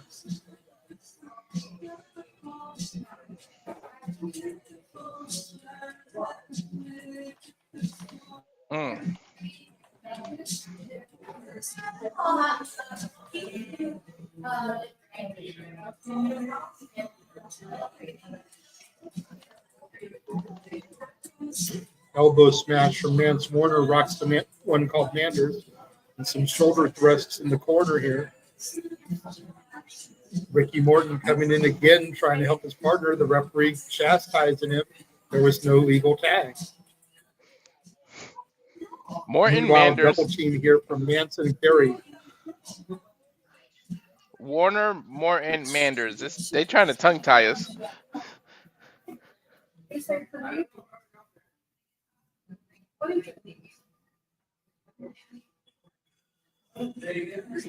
Almost a rough rider there from the one called Manders, taking down Kerry Morton. Kerry Morton nowhere near his corner. This could be the opportunity that the one called Manders needs. Mm-hmm. Take a look at the replay here. Mm-hmm.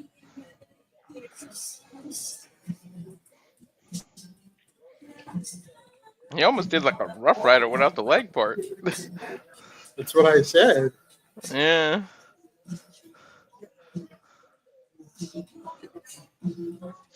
Well, fitting after what we just saw.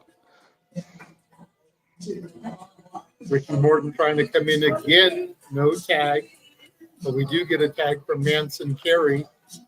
Go figure, the heels are doing the right thing with the legal tags, and Ricky Morton keeps getting in trouble for it. Dude's got 40 years of tag team experience and doesn't know the rules. Right? One called Manders just dropped the opposition with clothesline, and finally Ricky Morton gets a legal tag. Down goes Kerry. Mance gets rocked. Down goes Kerry again. And now Ricky Morton shucking and jiving on Mance Warner here. He's so old, I have to call it a lukewarm tag instead of a hot tag. Rope thrust from Kerry to his old man. Emphasis on the old part. Right?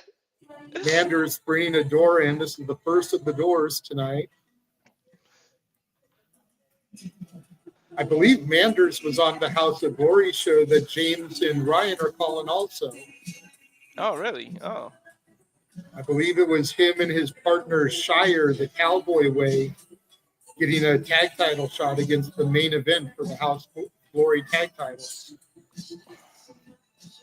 This ain't Pixar, but we're getting a little Woody. God damn it.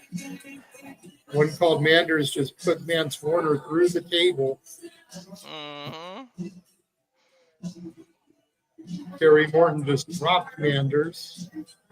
Flips off the crowd.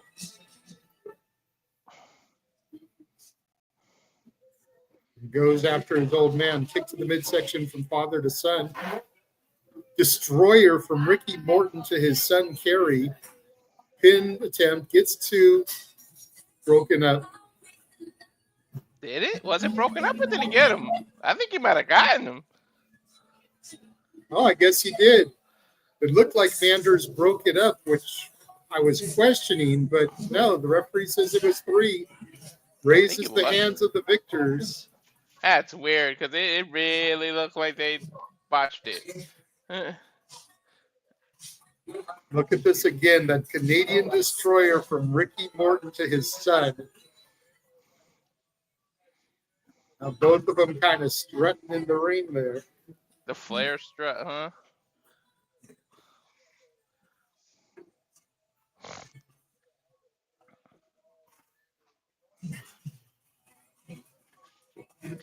I'm just hoping they go to a promo so poor JJ can get the P, man. Right? Need to take a Liaki. No, damn. What was the new joke because of the tag match? The tag team from AEW. We weren't calling it Liaki anymore because of it. Hey, who's that? Wait a minute, who's this?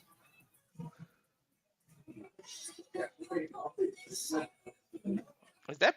No, that's not Bear. I see a bear trap. I thought it was Bear, but no, Bear is huge. Beastman, maybe? Mm-hmm. I have my audio down so I don't get pinged for it. Yeah, so. that's how I got it too, so I can't hear what it is. Mad Dog. Oh, okay. His tights say MD, so Mad Dog something.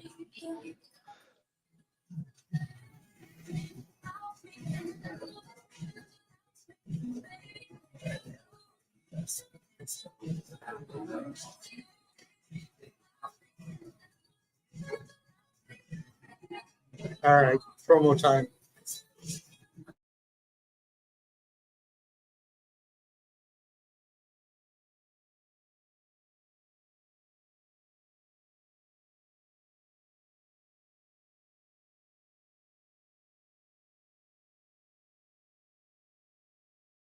And now for a taste of things to come.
As always, we here at the Simply Reliable Studios enjoy all the professional wrestling and more.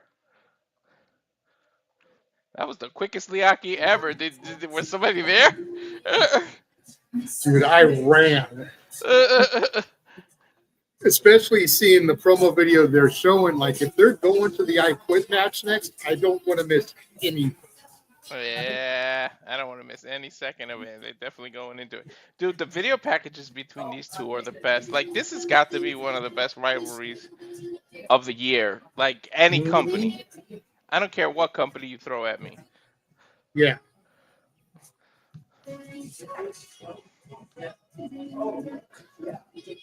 And I said this to James. I hope you get the reference. Do you know who KJ Orso kind of looks like to me? Who? Danny Wood from New Kids on the Block. Yep. Yup.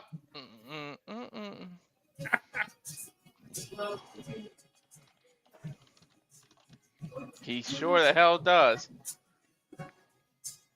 But dude, I showed this to Noah last night. Just this little video package. He was captivated. And he hasn't been invested in the story like I have. Mm-hmm. Like you've become here recently. Mm-hmm. But remember, I did the match where Fuego lost the mask. Like, that's the very first footage you see in this trailer. Mm-hmm. So I've been invested in this from the beginning. Yep, and we are going to that match. Holy shit. Not going to lie, I'm a little disappointed because I tweeted Red Lauderdale. I wanted this to be the main event. Yep. So I'm a little bummed this isn't the main event, but it is what it is. It's not my company.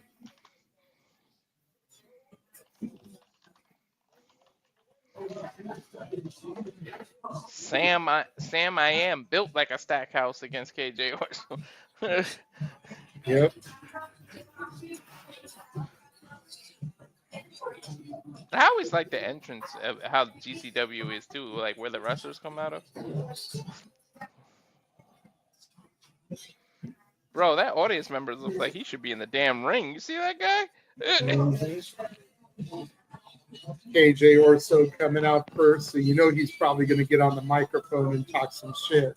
Mm-hmm. KJ, my name ain't Fuego Orso.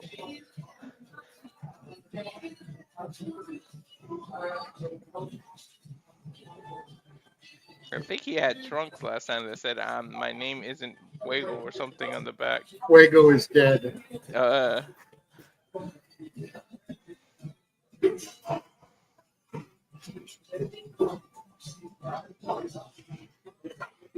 Damn, that fan gave him the real finger. Shit.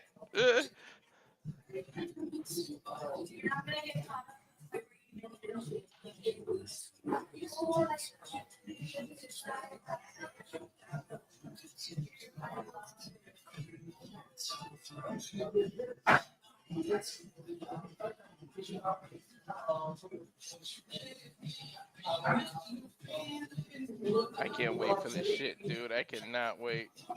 Mm-hmm. Are they really gonna say I quit? That's what I want to know.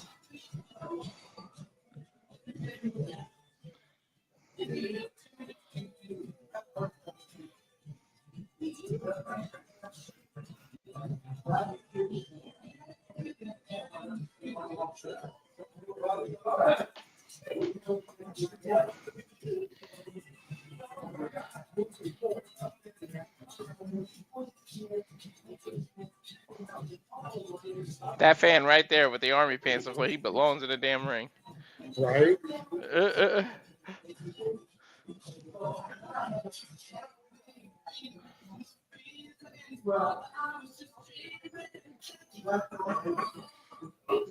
Look what Sam's got in his right hand. Fuego's mask. Or a Fuego mask. The beginning, the inception of this entire story. The main reason for it. I like how Sam's shirt looks like the GCW logo. Yep.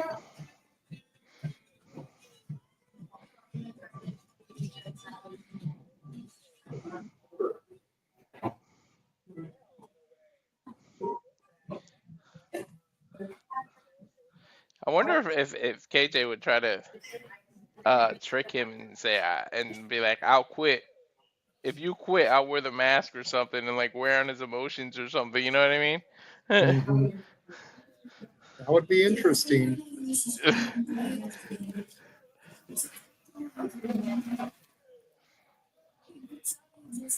And by the way, Sam, as big as he is, should not move the way he moves. That freaking wheel kick he does is ridiculous. Yeah, it is.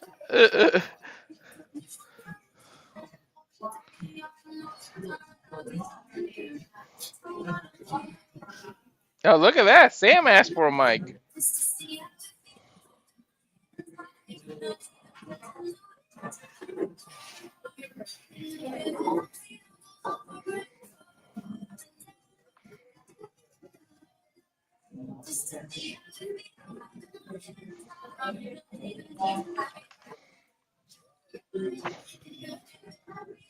I have my TV turned down. I heard him say, you listen to me real good, but I didn't hear what he said. See, I'm completely muted, so I can't even hear anything. I'm fully prepared to do what I got to do tonight. But for myself,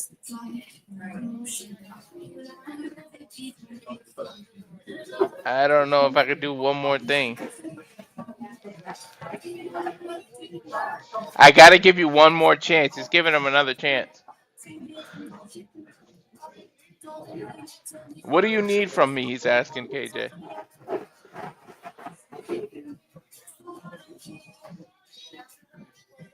I'm sorry you lost your mask. He apologized for him losing his mask, and he called him Fuego again.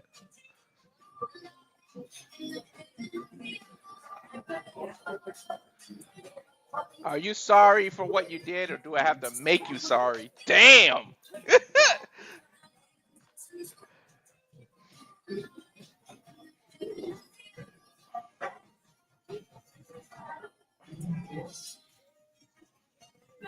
Guess that answers that. Double chop from Stackhouse drops Orso. Big old splash in the corner. And another one from Stackhouse. The train has left the Third station. time's the charm. He's just sending Orso back and forth and splashing him. Hell yeah. Shit, I might have quit Stackhouse, off of that alone. 450 pounds. Mm-hmm.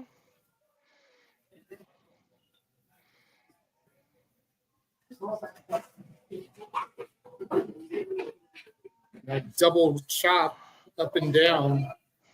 Dude, I hate Those when sting people the get worst. chopped Take like- it from experience. Exactly. I feel those, man.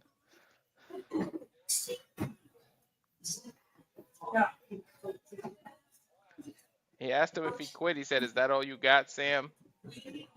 Lit a fire into Sam now.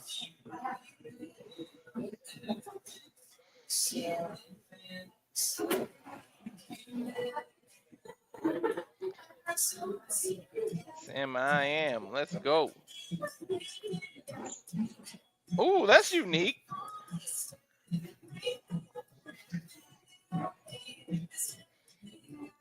He's hooking his arms under the ropes. Using the ropes like a submission. I don't think I've ever seen that. Well, remember, those aren't ropes. Those are steel cables digging That's into true. the middle of the muscle. Mm-hmm. Oh, Sam wants to punish him. He stopped the ref from asking him.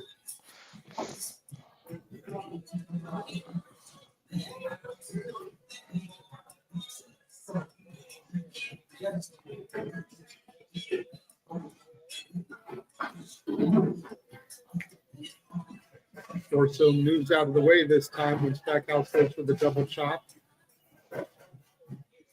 Was that kick kind of low? A little bit.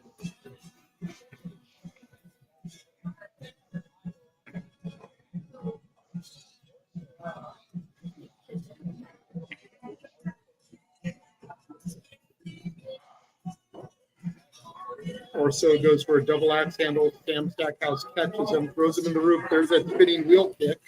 There it is. Oh my god, dude. Of course, I would have quit already, dude.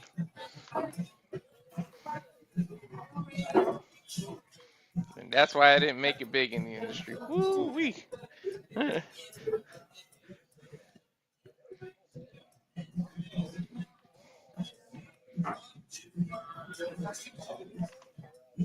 Vicious knife edge chop outside of the ring there from Stackhouse to Orso.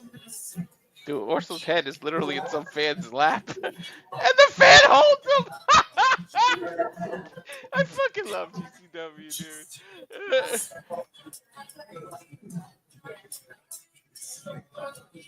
Again, audience participation.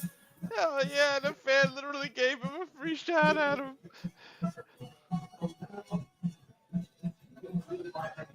Stackhouse taking Orso down to his knees and letting a kid in the crowd chop Orso now. Is he telling I don't know if that kid should be at a GCW show. Another kid chops Orso now. That might have been the lightest tap, but this is so cool, man. But Orso's selling the shit out of it, especially after all those double chops he had already taken from Stackhouse. His chest is lit up. Mm-hmm. So even those weak chops from the kid right now is going to have effect. And now a female's chopping him.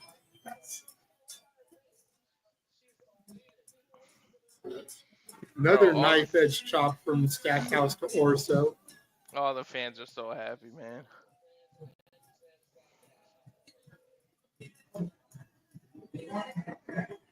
I got a feeling Orso is going to move. And Stackhouse is going to end up chopping that ring post. Dude, you didn't even finish the sentence. Bam, there it goes. You couldn't finish the sentence. Called it. Damn sure called it. JJ Nostradamus over here. I mean, come on. He was going like every corner. It was going to eventually catch up to him. Mm-hmm. Orso with a super kick to the gut of Stackhouse. And a running boot. No, look, KJ messing with the lady in the wheelchair. Mm-hmm. I didn't even realize she was in a wheelchair at first. Mm-hmm. Pop-up powerbomb onto the hardest part of the ring there from Stackhouse. What the hell?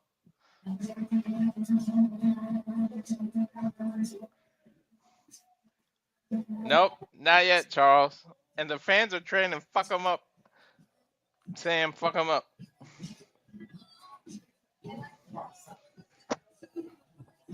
Uh-oh, the shirt's gone. Stackhouse ripping his shirt off. I don't know if the kids in the audience need to see all that. I was thinking the same thing. You read my mind.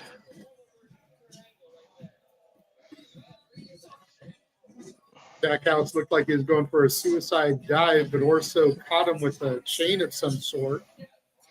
Where the hell did he even get the chain from? I didn't even see him bend down to grab it.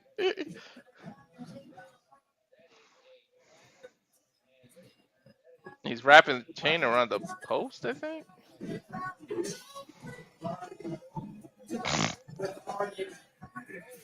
I'm a little afraid of what Fuego's gonna do. Oops, sorry, KJ. KJ throws a chair in the ring.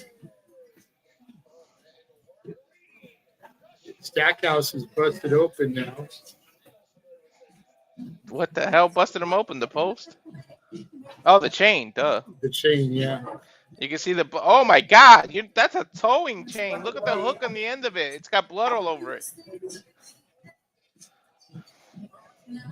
That's literally those chains that you use in a tow truck. Holy shoot!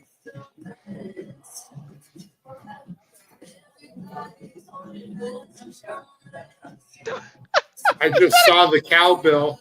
I was gonna say, was that a cowbell? Need more cowbell. Mm-hmm.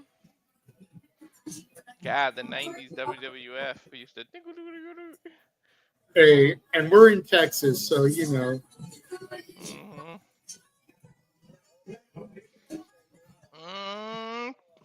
Orso's busted open now. Blood for blood.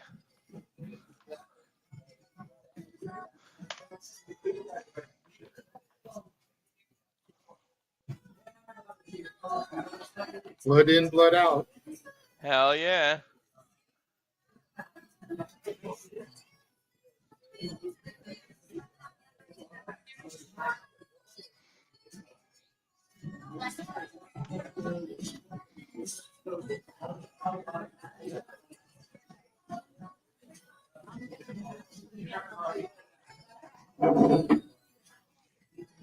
Orso cracked Stackhouse with the cowbell. He heard my request. He needed more cowbell. Yep. Jumping, spinning net breaker there to Stackhouse.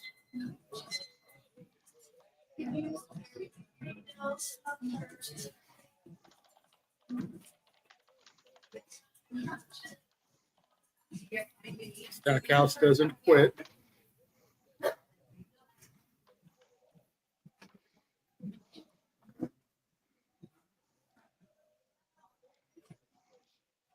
What is Orso doing on the outside? He's looking for something. Probably a. Yep. Damn, they didn't let me finish the sentence. There's the door. Mm-hmm.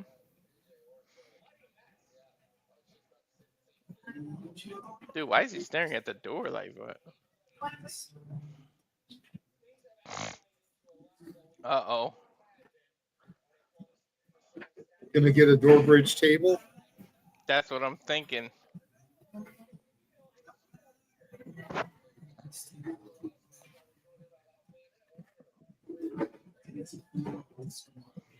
On this day, he can't see clearly because the blood's covering his eyes. Hell yeah. There's the bridge he's setting up, I think. Mm-hmm.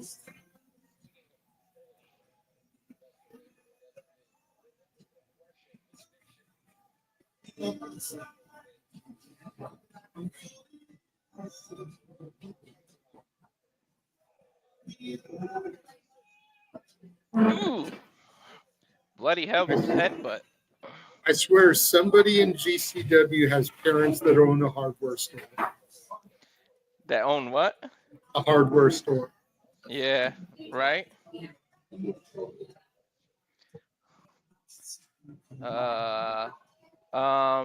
JJ, what the hell are they gonna do?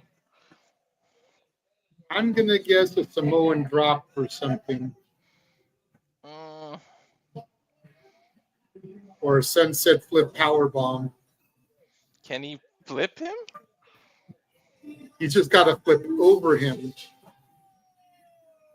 Samoan drop. Orso Yeah, through the table. You might have knocked him out, and he can't freaking say I quit. Then it becomes referee's discretion, I think. No, Yeah, he's moving. He's not that knocked out.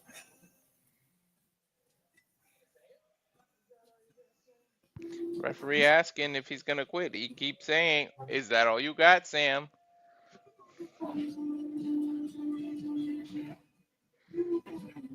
Hey man, say what you want about KJ. He's showing heart. Yep. Referee throwing the broken door pieces out of the ring. Or at least getting him to the edge there. And not Copeland.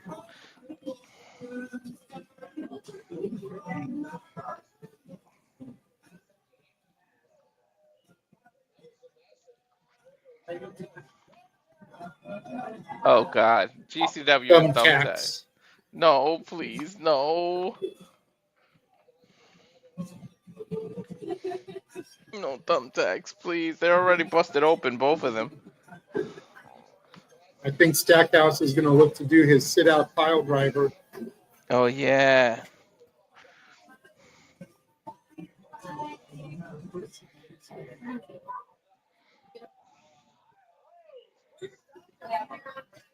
And Orso may be looking to do shots fired. His face is right above the thumbtacks. If he can get the shots fired here, that'll drive his face right into the tacks.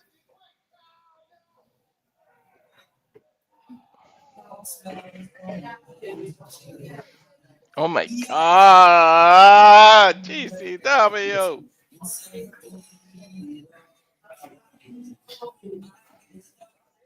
Stackhouse starting to pick himself up. Rolls to his back smartly. Them thumbtacks are all over his skin. Orso picking up the Fuego mask.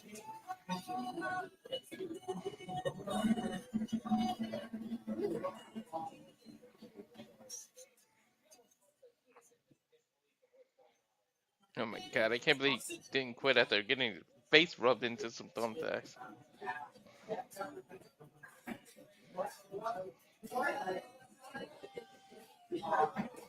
Scoops Orso up. There's that sit-down pile driver. It wasn't on Looks the like they thumbtacks. moved away from the thumbtacks, though. Yeah, but it was still effective. Oh my God, did you see that shot of his face? There's thumbtacks all in his head.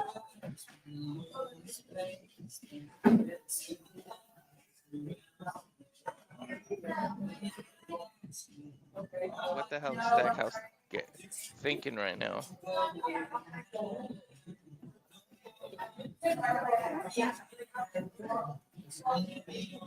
Orso, you quit? Is that all you got? Man, Orso's being stubborn.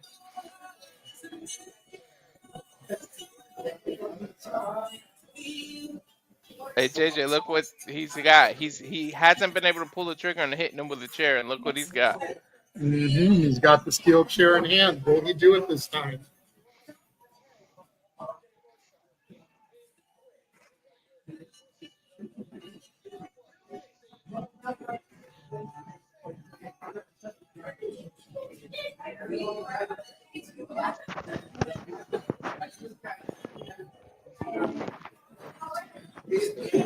He literally, he's saying, "I'm sorry, I'm sorry." Spike DDT onto the chair. He apologized.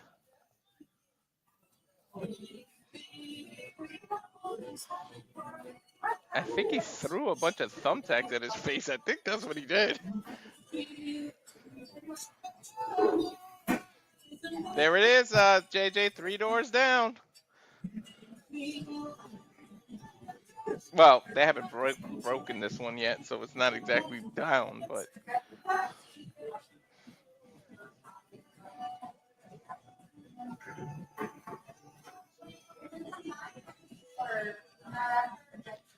Oh my God, JJ, is he making a bed of doors? What are you doing? We shall soon find out.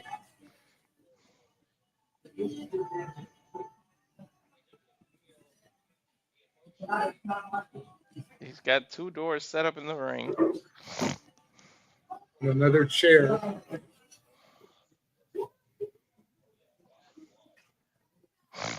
There's no telling how far either one of them would go to get the other to say I quit.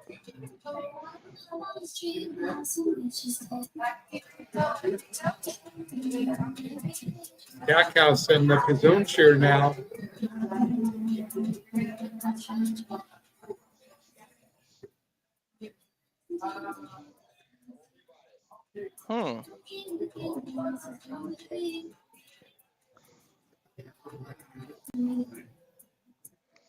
He's taking an awful long time, whatever he's doing to set it up. I think the door broke on him.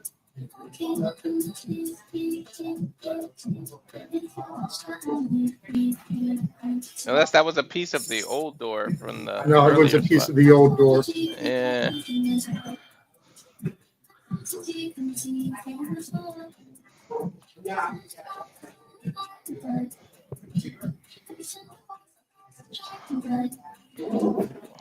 I think he's looking to double stack that door bridge table. Mm-hmm. Black hole slam drops Orso into the thumbtacks there. You can see some of them piercing his back. Mm-hmm. They're back too. Oh, KJ went to a no instead of asking, "Is that all you got?"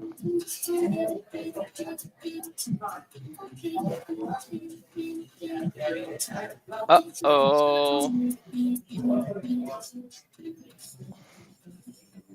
I think Sam's trying to complete the bridge there, JJ.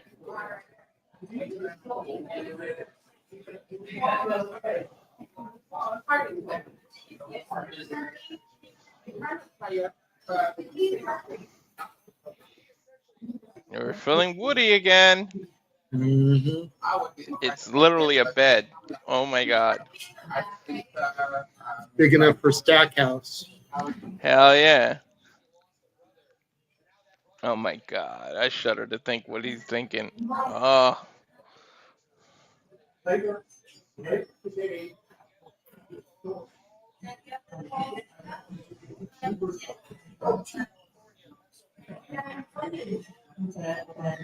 What the hell is he thinking, JJ?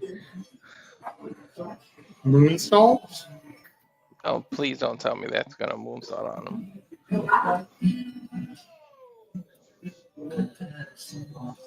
Low blow. He moved too slow. Oh, you said that the bed was big enough for a Sam.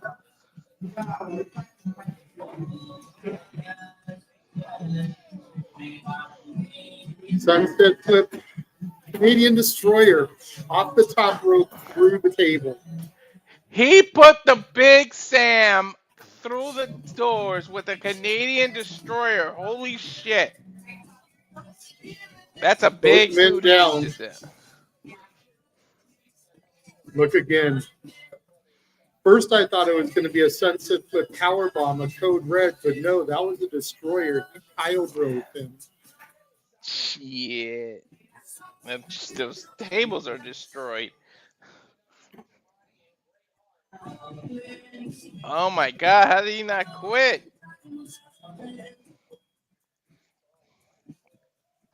I think both men are just too stubborn to quit, JJ. Pride is a very powerful thing. Mm-hmm.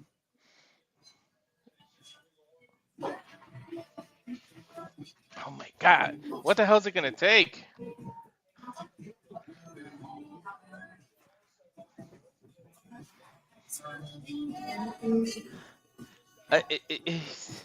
What is he doing? He's handcuffing him. Or no, duct tape. He's duct taping him. Oh my God, is he gonna have free range chair shots to his face now? That's a lot of duct tape, dude.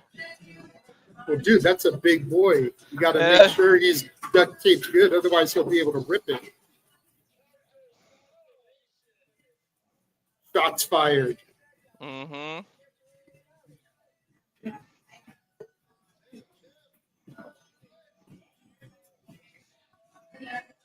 He's saying no.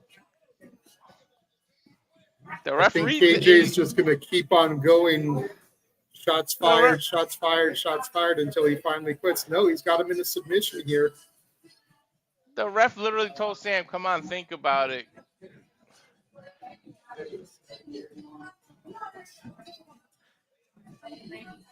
Look, KJ's smacking him awake so he doesn't fall asleep on him, so he has to utter the words, "I quit."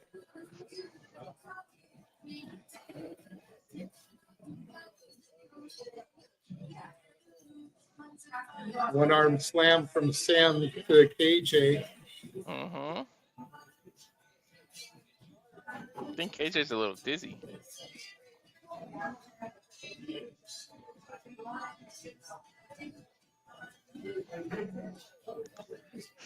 These shots to the back, dude. Ow. He's going to keep unloading until he finally says that he quits.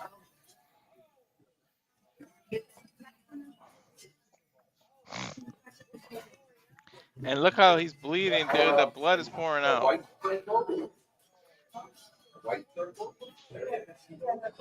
Now he's going to duct tape the other arm. Oh my God, he's in a crucifix position now. You mentioned the wife earlier. I wonder if Stackhouse's wife is going to come and throw the towel in. That's what I'm thinking, or something.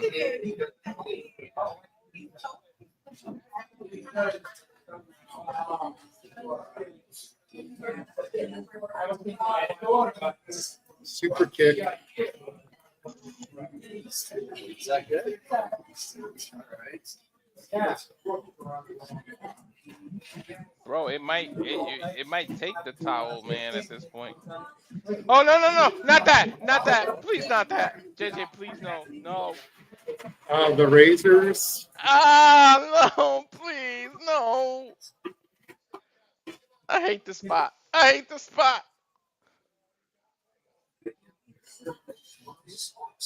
He said, the ref told him, think about it. He said, is that all you fucking got, Fuego? Tried to chop it in his chest, but it bounced off. It's a bed of nails, a small bed with a bunch of razors in the end. Oh my God, look at his chest. And then he just ripped it out of him.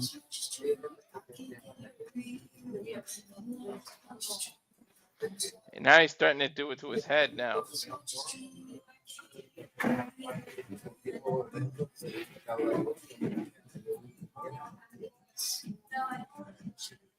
Now just hammering it into his forehead. Bro, look how the blood is gushing. I don't know wanna. Just quit, Sam. He said, fuck you, and spat the blood, dude. Wow. And here comes someone from the back. That's got to be the wife. Damn, I called it. She's got, I think it is a towel in her hand, dude.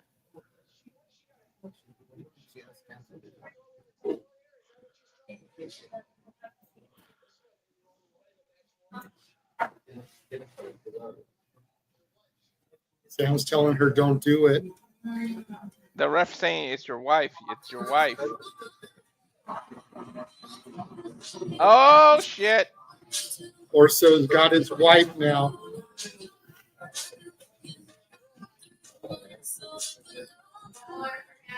Throws her on the mat.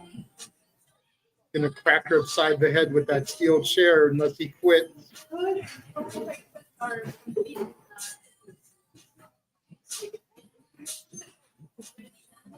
He's saying, brother, please don't. I quit. He said it. There's the bell. KJ Orso with the victory.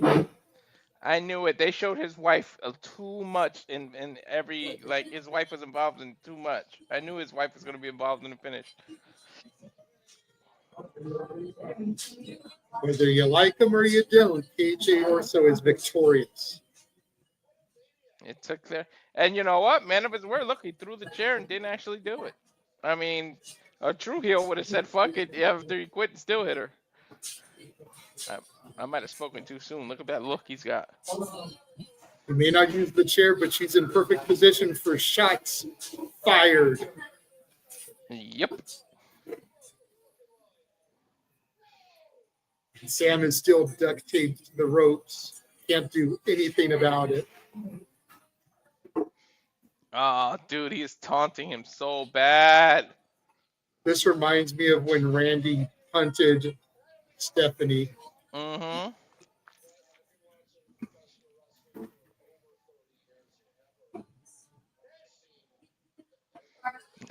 Now he blows a kiss at Sam.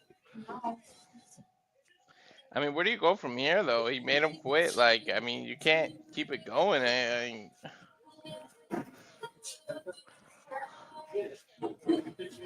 Think you move on at this point.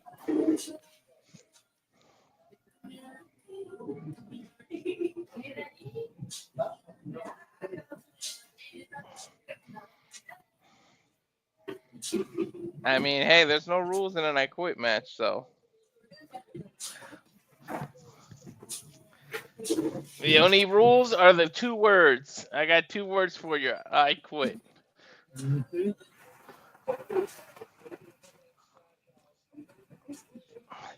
Bro, oh my god. Oh my god. There's like meat hanging off his forehead. Ugh. Hey, we still got an ultraviolet match. What the? Oh. You okay, Walter? Yeah, I mean, if it went this far, how far is the ultraviolet gonna go? I know. Matt Tremont's going to have to upstage this. Oh my god, I shudder to think. This pus bubble's gonna have a pus bubble.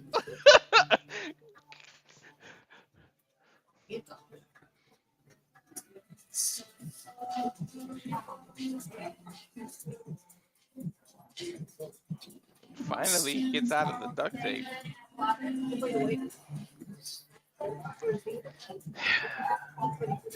He's got to be thinking, did I go too far? I hurt my wife now. Yep. Or I hurt my wife, but I got my wife hurt. Well, much like Fuego contemplated retirement after losing his mask, you got to wonder if Sam Stackhouse is going to retire after this. Very true. Very true To indeed. your point, I mean, his wife took shots fired.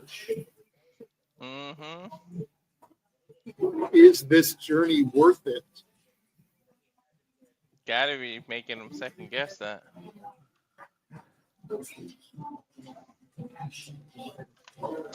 Referee helping his wife back up to her feet. I mean, give it to his wife. She took one for the team, man. Literally.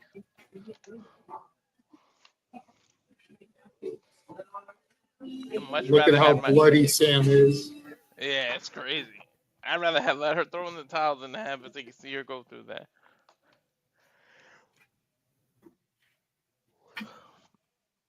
Oh my god, what a bloody mess. They're probably gonna go to intermission just to clean this.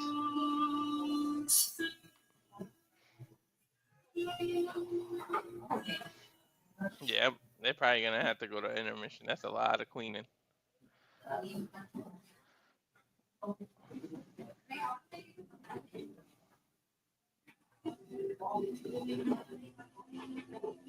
They're going to some highlights from Hartford, the top play. Just keep rubbing it in my face that I didn't go. Thanks, GCW.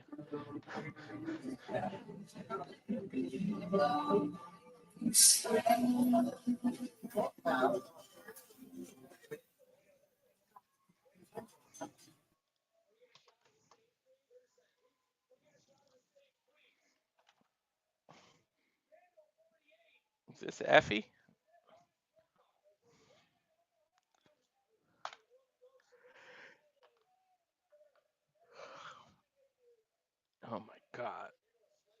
bloody mess.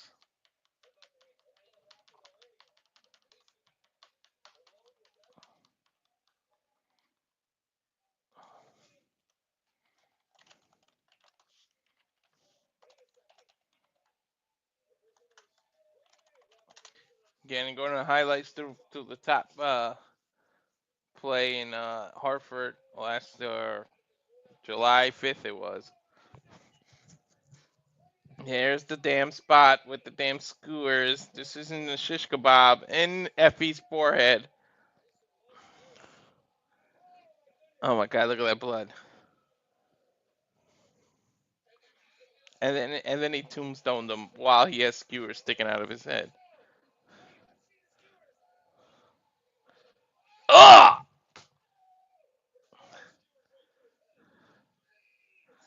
I don't care how many times I've seen that. I cringe every time.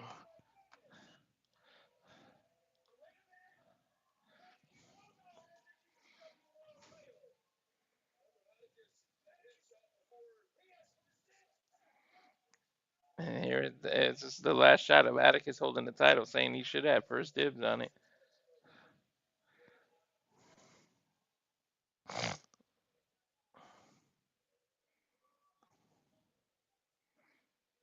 Now, they show Atticus, and then they go into YDNP.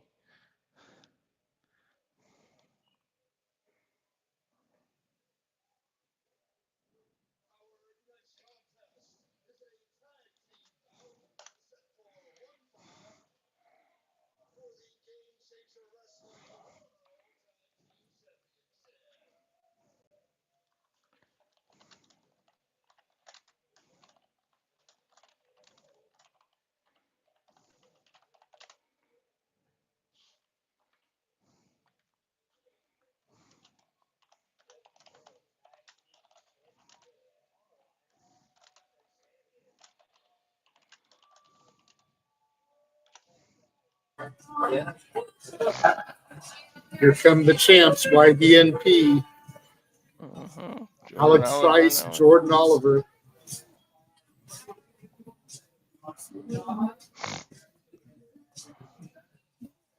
Been one hell of a tag team. Defend every event I've called with James. There's been a tag title defense. Same with me. They're definitely fighting champs. Mm-hmm. Nice to get a break. Hopefully nobody bleeds in this match. Please give me a little break. Nah, no one should bleed in this one. I think that's why they did this match now. Nice Yeah. little buffer. Get the crowd hot again.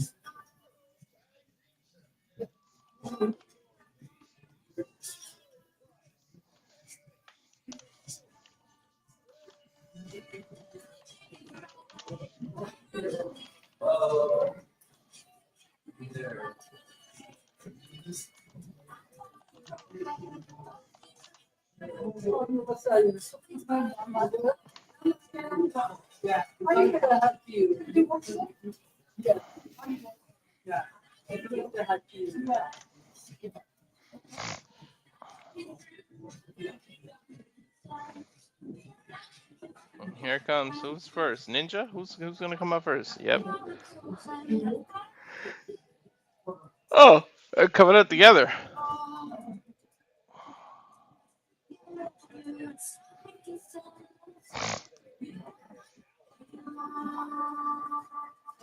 Ninja Mack and what's his name? Dante Leon, is it? Yeah. Yeah. It's on the graphics, bro. Yeah, I know. I wasn't looking what I wanted to try to remember it. Is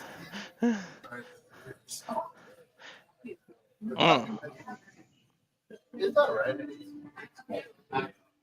I don't know much about either one of them, to be honest, but I know about the champs. Yeah, I've seen Ninja Mack once or twice before. I'm not familiar with Dante Leon at all, though.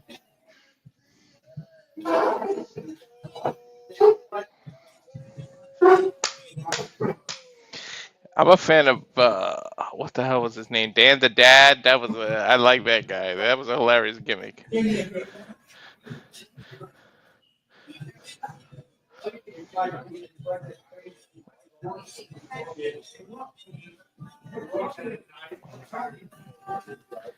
Here we go. Title's on the line here. Yep. Oh my God! Look at the blood stains. Alec Price starting things off with Ninja Mack, it looks like. What the hell is he doing? Is he just mocking Ninja? What is this? Oh no, he's feeling himself. Leave him be. Mm-hmm. Ride 'em Cowboy, I guess, is trying to hype up the crowd. The Tri-City OG and the East Coast Ace. Mm-hmm. He's Karate Kid mocking him. Collar elbow tie up. I think that's the first match tonight that started with a collar elbow tie up. Yeah, basic wrestling, huh? Threatening the crane kick from Karate Kid here. I mean, Karate Kid Legends did just come out in theaters, so you know. Uh-huh. I gotta see that one. There's another one I gotta see.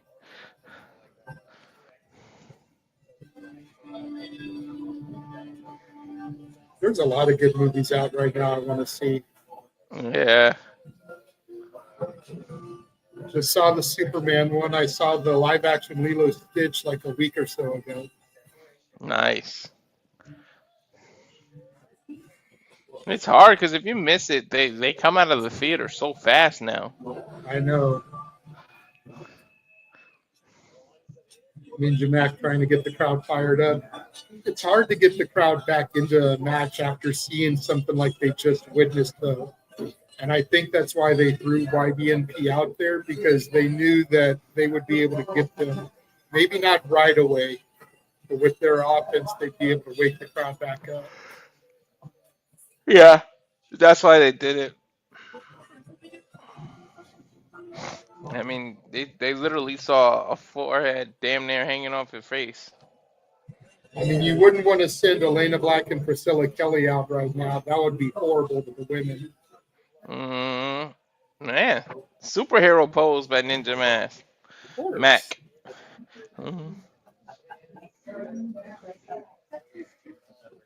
Show respect here. Alec Price gets the tag to Jordan Oliver. Ninja Mack back in, tags in Dante Leon. Oliver getting hyped up. He always does, man. I like Jordan. He's my favorite of the two. Nothing against Alec Price, but just something about Jordan Oliver gets me hyped. Dante looks like he belongs on the skate park somewhere. Right? Have him and Darby as a tag team.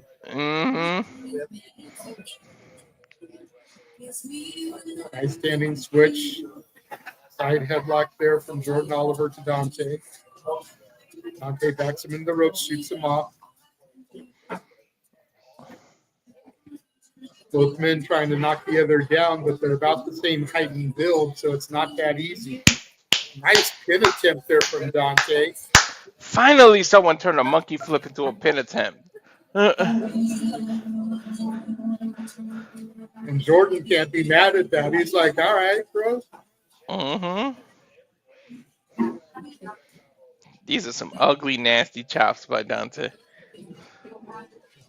Nice standing drop kick from Jordan Oliver.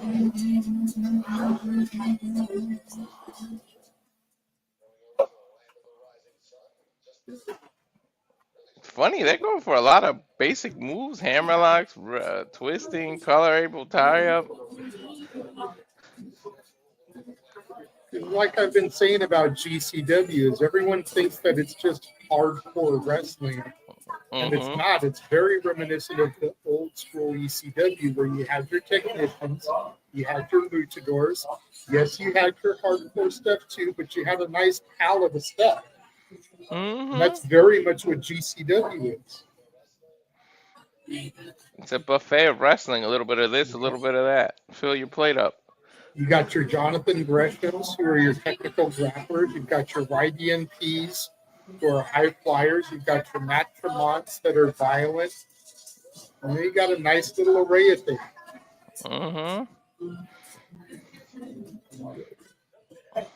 Little something for everyone. Effy brings the flamboyance as the champion. I mean, who else could get away with coming out to Elton John? Right? Or wearing stockings in the ring or fishnets, Fishnets at whatever. that. Yeah. Did Nice Ninja jumping get crossbody. was Super Ninja kick from tagged or did Oliver. he just sneak in there? I'm not sure. I kind of lost track here with the other conversation we were having. No. Double underhook from Dante to Jordan Oliver. Oliver backs him into the corner, though. Like I said, every match might as well be tornado though. There's really no rules in GCW. And they try to adhere to normal tag rules in tag matches, though, especially title matches. Ninja Mack goes off the back of Oliver, takes down Price. Dante Leon with the swanton to the back of Jordan Oliver. While he was still standing there, well, bent over, but that was kind of cool. And then he landed on his feet on top of that. Fucking athleticism by Dante. Now it looks like they're going to isolate Alec Price here.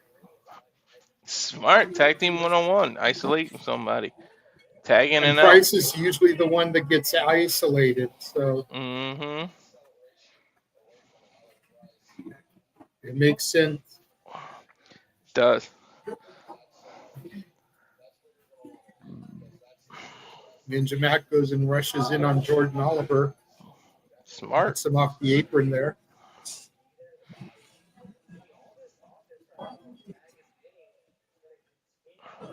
You gotta continue on the offense. Ninja being smart right now.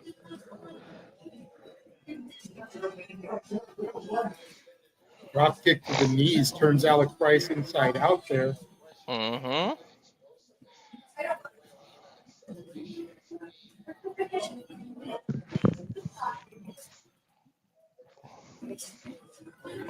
Ninja Mack gets sent into his own corner. Dante Leon tags, comes in, intercepts Price before he can get the tag to Jordan Oliver. Cutting the ring off.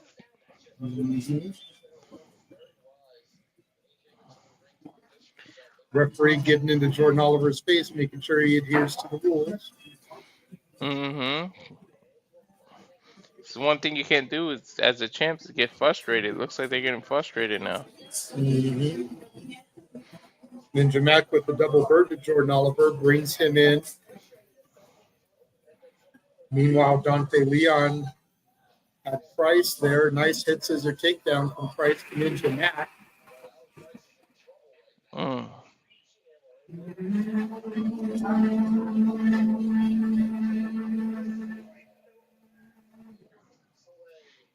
Alec Price tried to get the tag, but Dante and Ninja Mack apprehended him.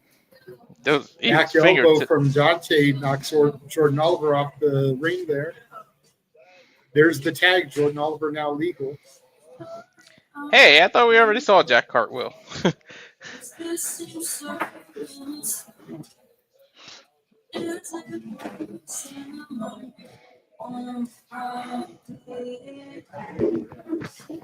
Jordan Oliver getting fired up here, trying to get the crowd into it. Nice clothesline, takes down Dante. Hey, Oliver, hell yeah, he came out of the corner like a bat out of hell. He always does. I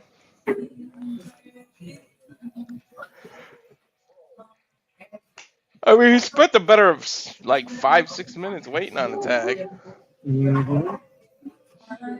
Oliver setting up for something here.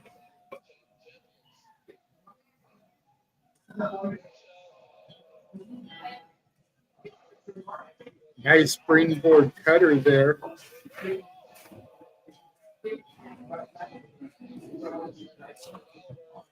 Jumps into a slam, hooks the legs, gets a 2 count. A little bit of a nonchalant cover. I thought Ninja was going to reverse that into a cover of his own. I thought so too, being honest.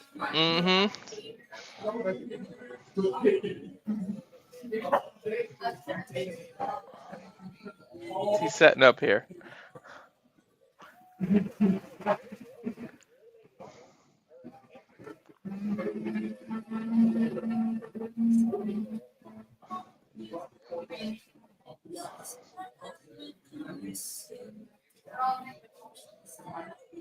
Leapfrog, backflip,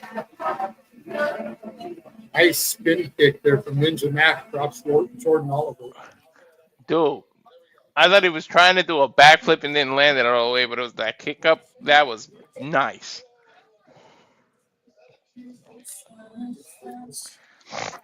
Did Jordan just lose a tooth? No, I don't think so. I don't know what the hell that was. Going with the wind. Spinning butterfly driver type maneuver. It was whatever it was effective. Shit. Real for real. Take a look at the replay there. Like a counter clock drop.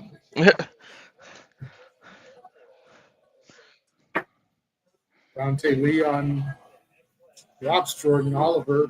Ninja Mack spinning, twisting moonsault there. Hooks the leg. Gets 2.5. I don't know much about them, but they sure the hell working well as a team. Shit. Right? And impressive with their offense. Mm-hmm. Ninja showing a mix of speed, the high flying stuff, and athleticism, agility. Sort of a mix of the Mexican and Japanese style. Mm-hmm. Handspring, backflips. Looks like he's going to go for a powerbomb. Jordan Oliver holding on. Alec Price able to catch him before he can do anything.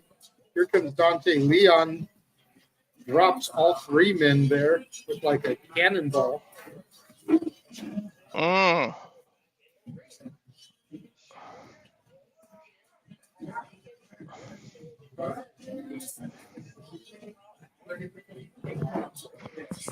Oliver's in prime position for something. I don't know what Ninja's going for.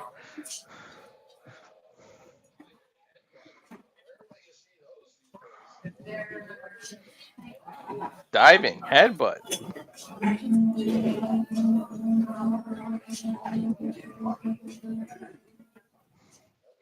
I haven't seen a diving headbutt in a while. Ever since Brian Danielson retired. Mm-hmm. Dante Leon underneath Jordan Oliver here. Ninja Mack coming. Springboard kick.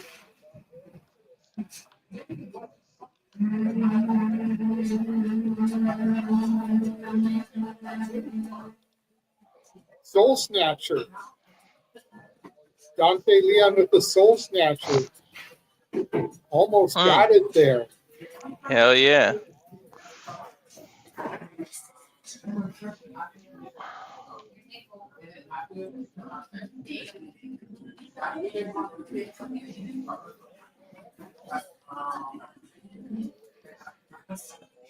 Look at this again.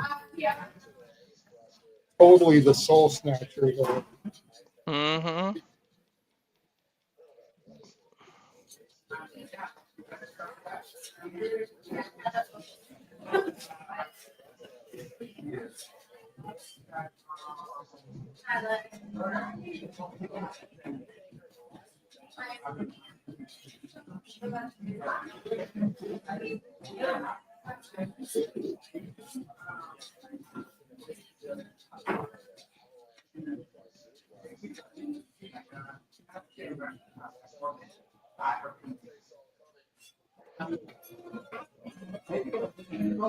Both men take each other down with the clothesline. Dante Leon and Alec Price.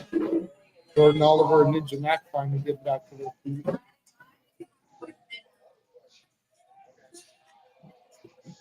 Oh my God. Ninja almost lost his balance on the apron. He got hit so hard. Big boot from Jordan Oliver.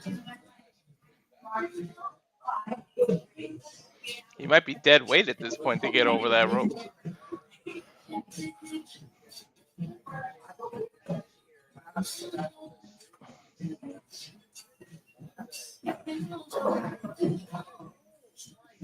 And now Dante Leon up. Big boot from Alec Price to Leon. Yeah, well, both teams jockeying for position here. Mm-hmm.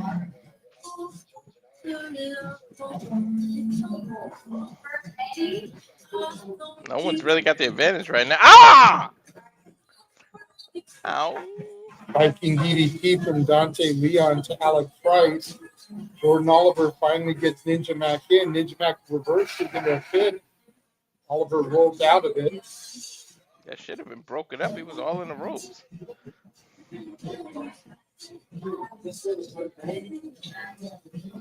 These have been the biggest threats to YDNP since they won the title. Mm-hmm.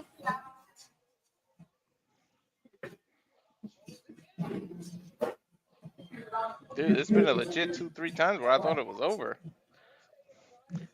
Oh, here we go. Yin Yang. They did this last time. Super kicks. Ugh! Crossfire super kicks, man. Referee's exhausted counting. Oh yeah, I'm exhausted. Right?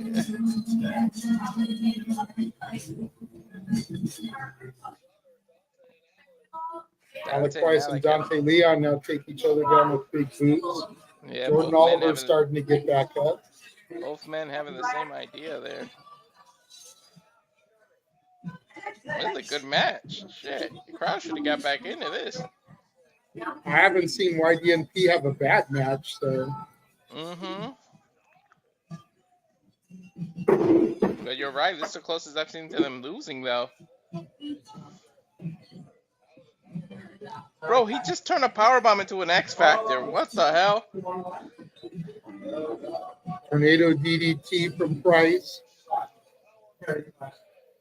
Sit out powerbomb from Oliver. There's one. There's two. Dante Leon breaks it up.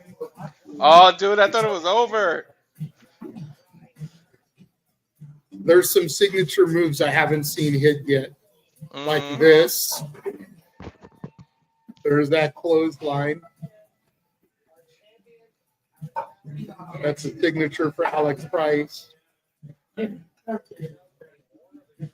All four men down.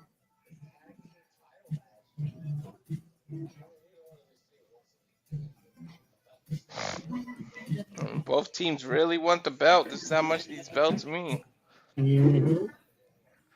They're giving their all, damn it. No one can say they didn't leave it all out in the ring, especially following the match they had to follow.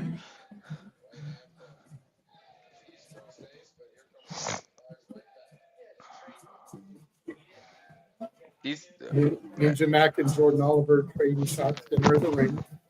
They're exhausted in the ring. I'm exhausted watching it. Shit. Did you see the private chat? Oh, no. Hold on.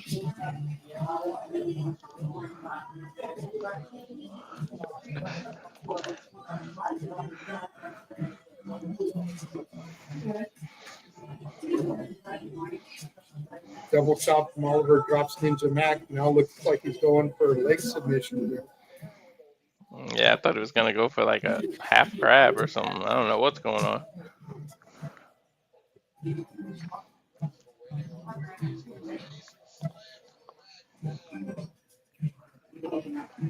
Tilt-a-whirl slam. Mm-hmm. Trying to pump themselves up now. Might be the first time in a while they have the momentum. Tag to Alec Price. Tag to Dante Leon.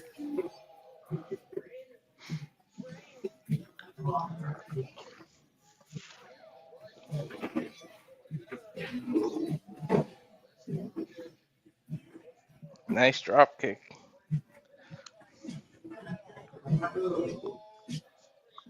Dude, Price is flying everywhere. There's that step-up blockbuster that he's known for. Another signature of Alec Price. I'm waiting to see Jordan Oliver hit that face plant off the top rope. Mm-hmm. That's usually close to the finish.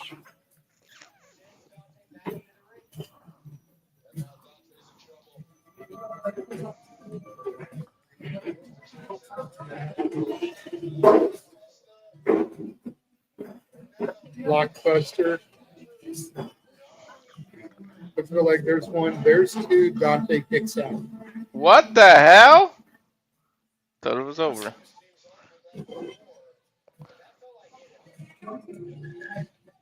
That's ended a few matches for them.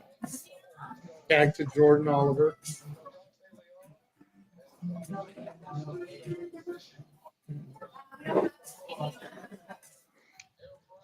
Poetry in motion. Double team Irish whip. Here comes Ninja. Yep.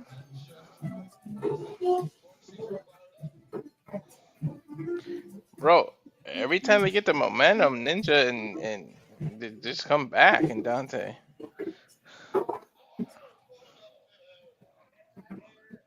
Moonsault off the middle rope, gets caught with a super kick. Right to the nose in midair, man. He might have busted his nose.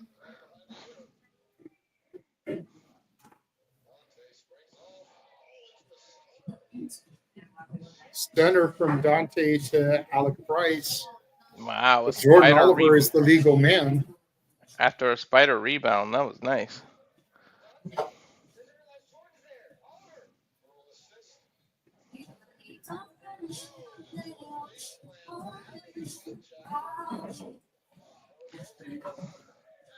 One, two, three.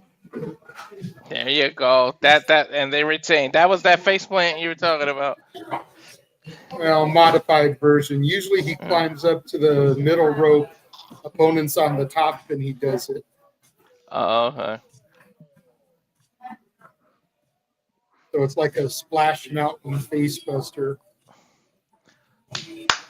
Good retention. That was a hell of a match, dude. They know they've been in a fight. Oh, yeah.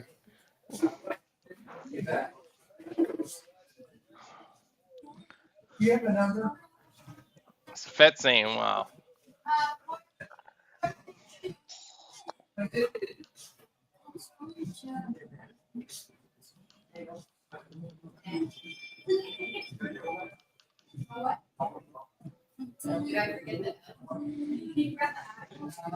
Well, we're getting into a JCW promo, so while they go on a promo, I said we go on a little promo of our own so we get any refills or any bathroom breaks. So this is what you can catch at the Simply Reliable Studios once again, and we'll be back right after these messages. And now for a taste of things to come.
I'll do it after this event.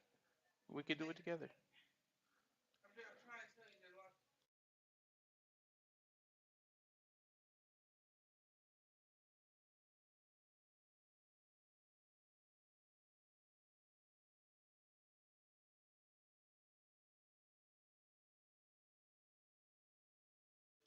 All the professional wrestling. Sorry, JJ went for a bathroom break as we getting Priscilla Kelly coming down, the former Gigi Dolan of NXT.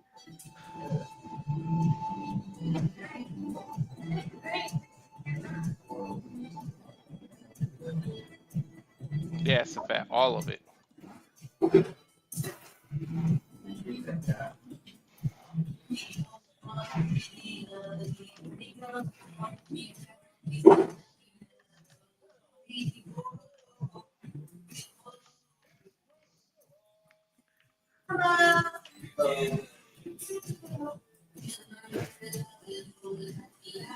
Could either of these women show up in the casino gauntlet tomorrow at All In?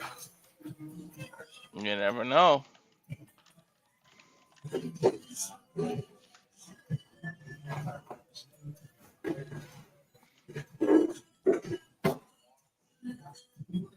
Hell yeah, Charles. It really has been.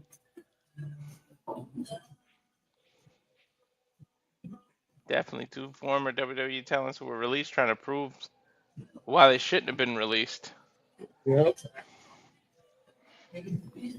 And there's Miss Black. Hello, Miss Black. Miss Yellow. Black and yellow, black and yellow, black and yellow. Mm-hmm.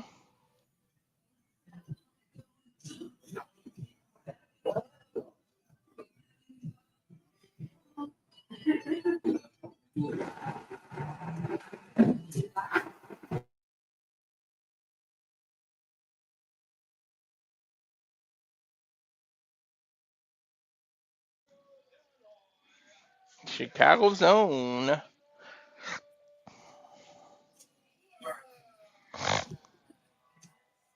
I didn't mind when she turned heel and went to the darker side, but I missed the skater girl.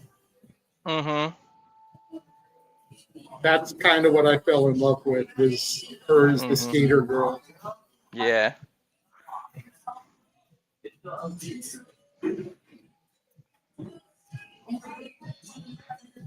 All right. I think the bell rung. Yep.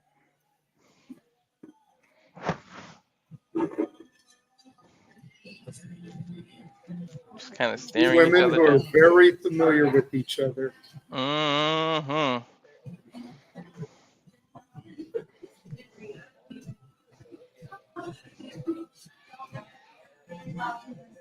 Great fast-paced action here. Priscilla Kelly licking the face of Elayna Black. I think Elayna Black likes it, though. Mm-hmm. Mikey likes it.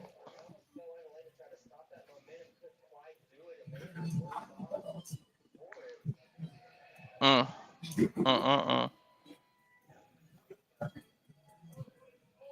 Take it easy.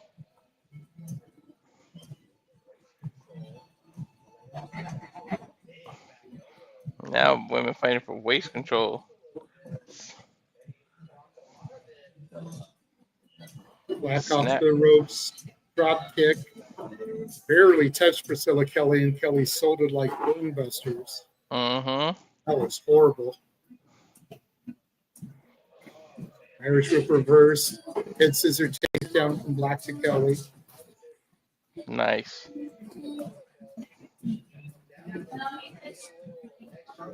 Went for a double stomp on her back, missed completely.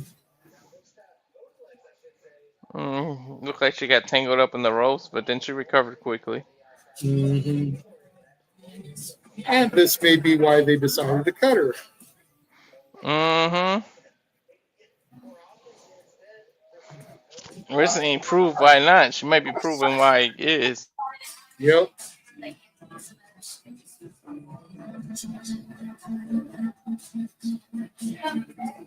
Priscilla Kelly going for some kicks to the arm there.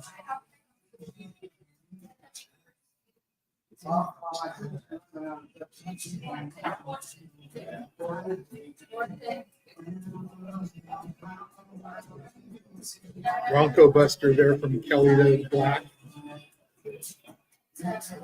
Grabbing her cakes, JYD style, backing that ass up. Stink face. Twerking now in Elayna Black's face. I know most of the audience there at that GCW show would love to switch places with Elayna Black.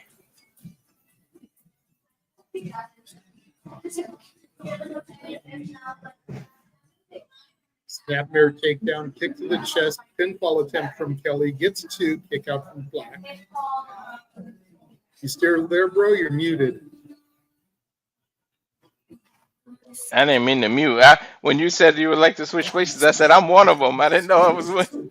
Yeah, nobody heard you, bro. Kelly putting some squirt onto Elayna Black's arm here, biting her fingers.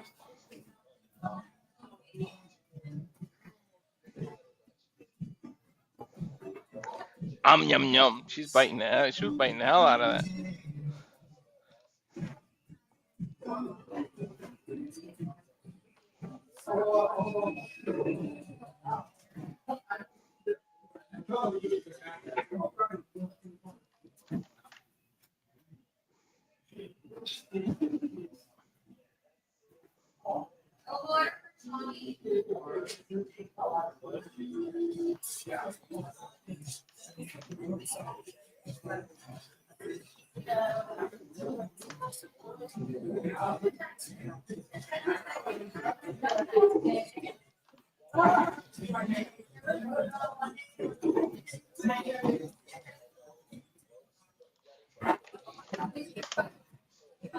Priscilla Kelly with the clothesline takedown to Elayna Black there. Now it looks like she's going to try a submission here.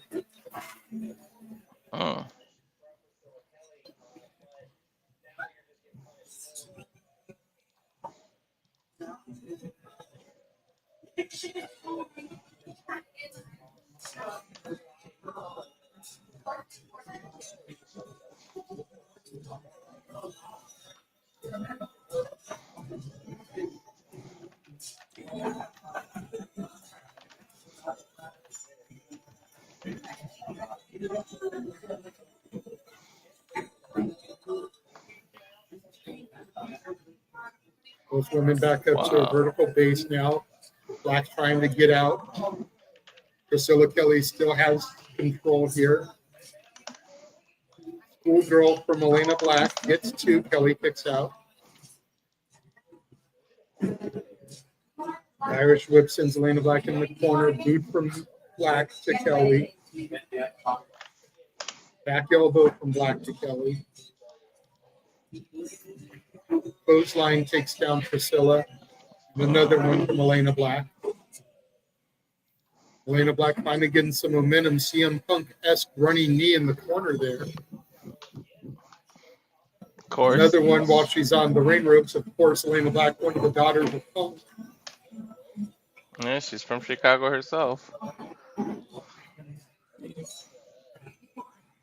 Hook of the leg. Gets 2 off a running back elbow while Kelly was in the corner.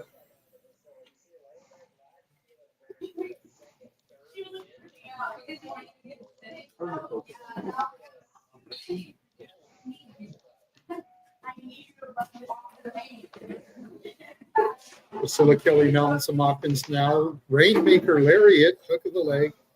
Gets 2, kick out from Elayna Black.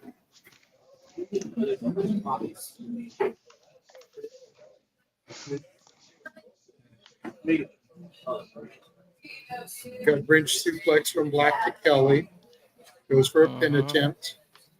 Gets 2, Kelly kicks out. And Elayna Black letting out a primal scream there. Getting frustrated.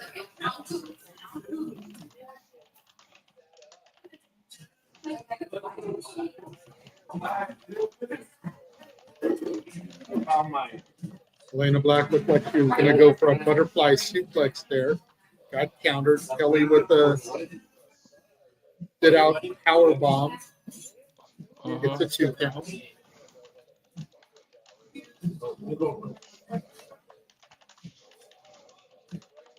Kelly with a running drop kick there to Elayna Black, has her laid out over the bottom rope.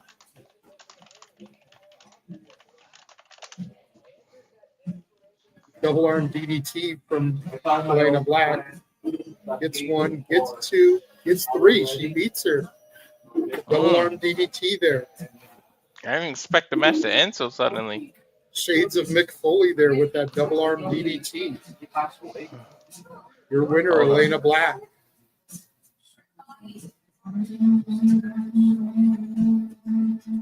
Look again. Priscilla Kelly going for that double underhook again. Countered into a double arm DDT.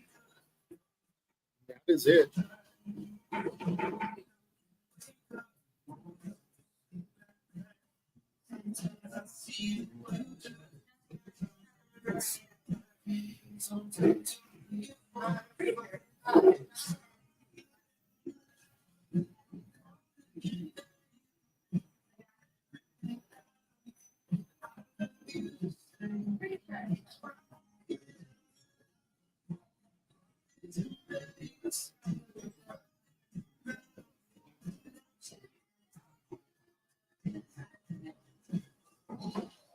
Oh, Nicholas in the chat.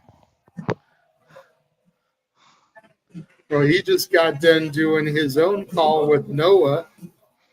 Mm-hmm. I'll be right back. My wife just got home. I just gotta help her bring a basket of clothes in.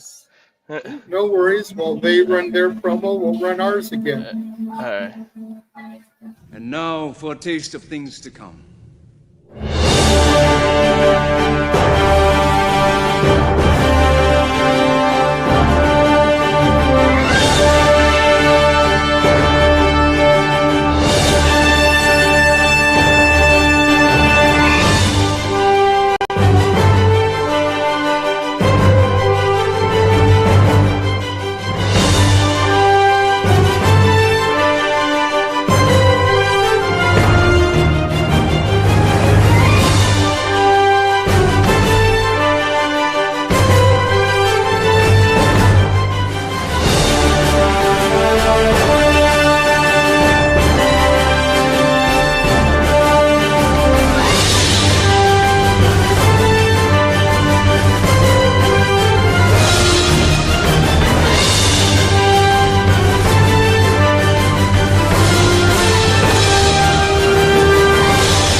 And of course, as we always say, we are and incorporate all of the wrestling here in the Simply Reliable Studios.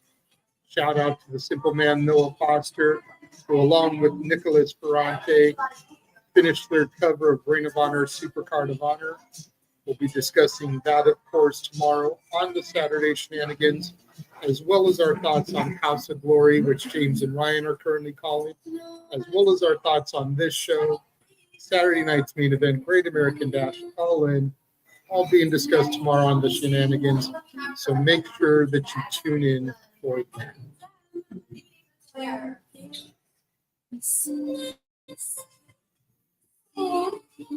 It is now time for James's favorite wrestler, Matt Tremont, the Ultraviolent champion, defending his title against John Wayne Murdoch. Still not incredibly familiar with Murdoch, only saw him for the first time during TOS this year. But if that was any indication, and we all know Matt Tremont, this is going to be another bloodbath ahead of our World Championship match.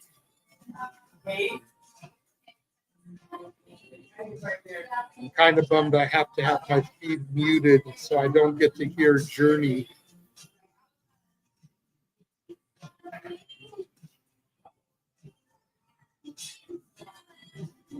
Just waiting on Walter to return. Again, he dipped out to help his wife with something real quick. While Matt Tremont makes his grand entrance to Separate Ways.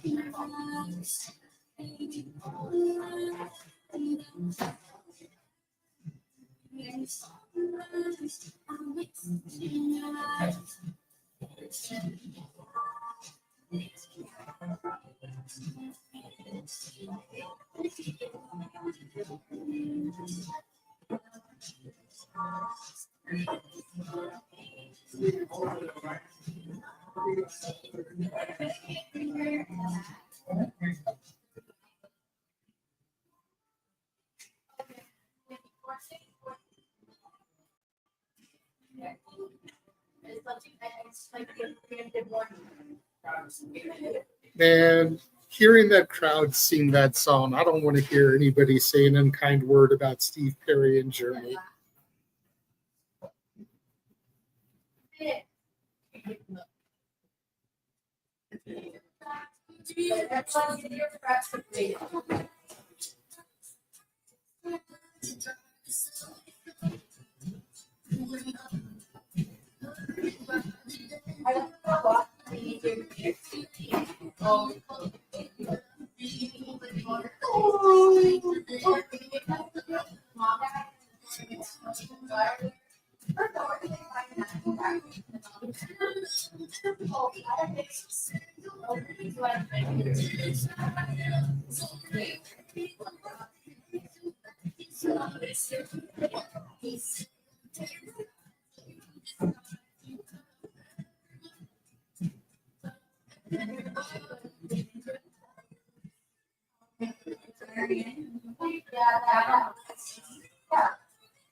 Oh, crap. They are bringing out a box of light tubes. Welcome back, Walter. Just in time. The match has barely started, and they're bringing out a box of fluorescent light tubes. You're muted, by the way, buddy.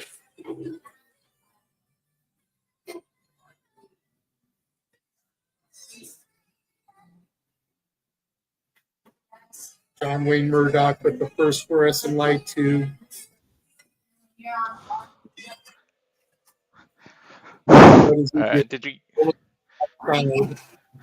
Did you give everybody a viewer discretion is advised with this crazy shit? Hell no. Because like the Generation X, viewer discretion is advised, but it'll be completely effing ignored. John Wayne Murdoch with the stomp to the hand of Tremont. Throws him to the outside. Tremont wanted the box of fluorescent light tubes, but Murdoch put him back under the ring. He wanted no part of it right now. Murdoch trying to quiet the crowd down. Shared to the gut from Tremont, and now it looks like he's got a staple gun. Staple right to the midsection, the side there from Tremont.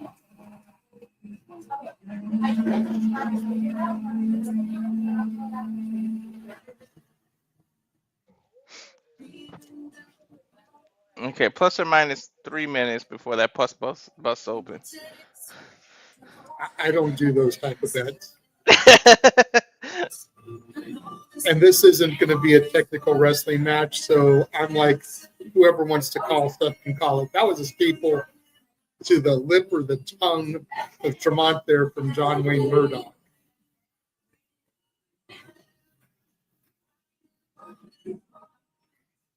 See, matches like this is why I have this background behind me, trying to have something serene and peaceful amidst all the violence and the gore. Exactly.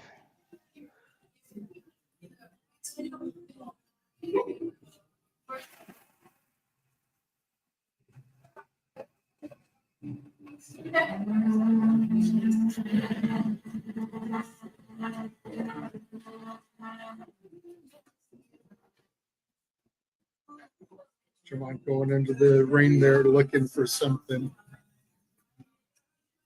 It's a door.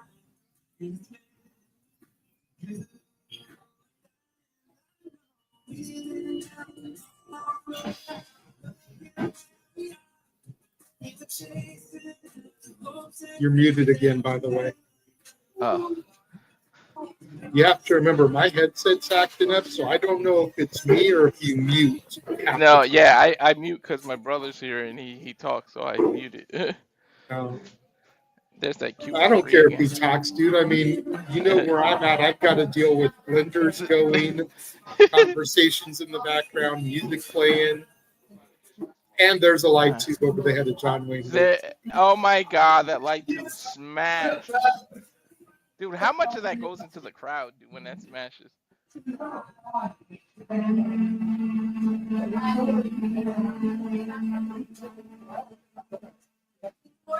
Oh, and then they gotta show a replay. Why?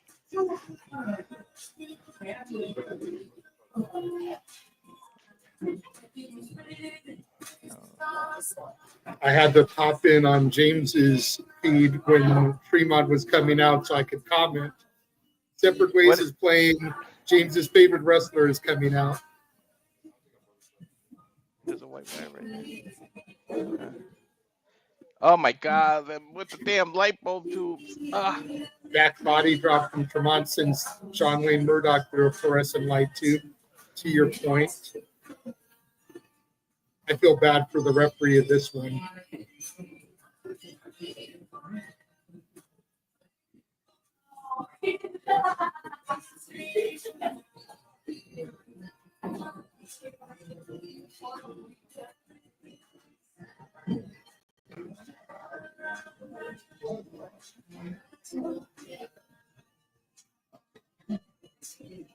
And there's one of those things of razor blades to the head of John Wayne Murdoch. What do you call those? Because I call them a bed of blade. I don't know. Like the first time I saw it, I thought it was a mouse trap, but it's like the bed of a mouse trap with razor blades on it.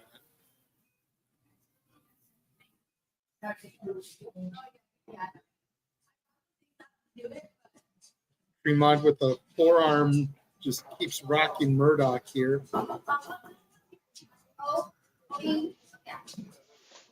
And already bleeding. Of course.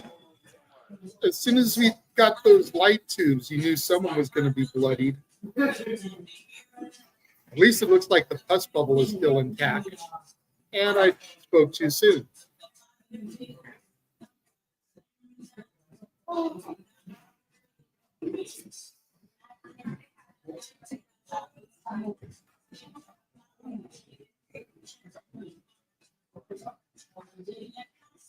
Murdoch digging the busted blade of one of those light tubes into the head of Matt Tremont now, trying to open up that pus bubble.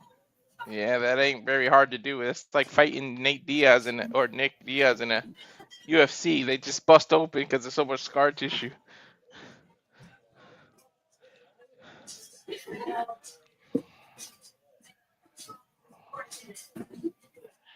John Wayne Murdoch already wearing the crimson mask, now beating that bed of blades into the head of Tremont. Tremont is bald, so it's going to look even better on him. Mm-hmm.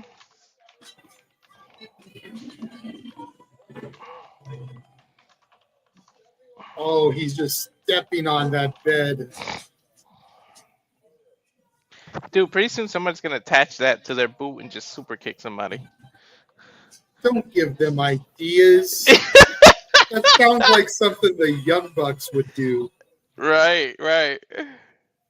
And All In is tomorrow.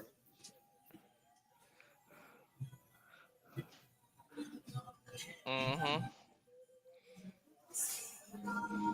So it's a lot of stuff, man. Busy weekend. Light tube just getting dug into the head of Tremont.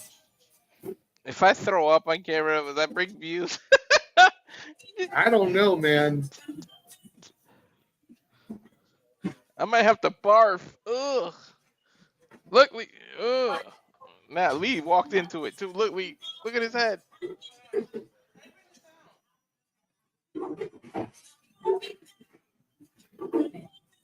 Charles says he loves watching these when we cover them just to see how we react to it because he's used to it. I'm more or less used to it, but every now and again I'll see something that just gets me in the gut. I'm glad you asked first. That would have got views. I think the last time I saw something that really got to me was the TOS matches. Alicia just said that was disgusting, right? But then she goes, "Are you live?" Yeah. She said, "I'm glad I asked because I was about to take my pants off." I said, "Yeah, that would have brought views." Right? Yeah, that's real. Is that real? No, that ain't paint. Tell her this That's isn't WWE. This ain't WWE. Yeah. He got that pus scar tissue that always opens up. He's known for this. What's wrong with him? If we knew. John Wayne Murdoch with the Dusty Rhodes punches gets caught Samoan drop there from Tremont. This is disgusting. This is what everyone thinks GCW is, but they overlook all the other stuff we saw tonight. Mm-hmm. And that's not to say that this isn't a part of the identity of GCW, but it's not all they are. Nah. I think Tremont's doing a cannonball. Yep. Nope. Didn't even break. Dude, this light tubes. Why do they like light tubes so much? Same reason they seem to like doors. I don't know. The light tubes just bring back bad memories. And all my brothers, well, I call them brothers, they're friends that I know my whole life, but they used to wrestle with me. We're over here today. Perfect audience for this show. They were here helping me move. Oh. When do you pull up from there? Tuesday. Oh, snap.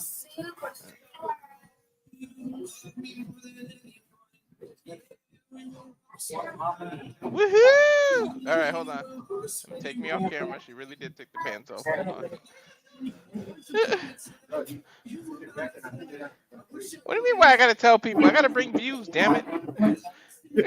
Yeah.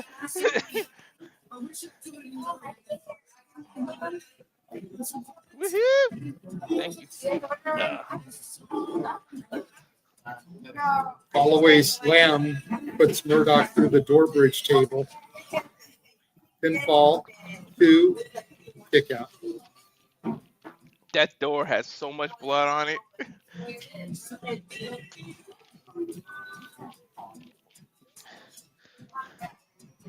So, James is lucky he got a break. I don't know if he's that lucky. He's doing AEW tomorrow with the Texas Death Match. Oh yeah, that's right.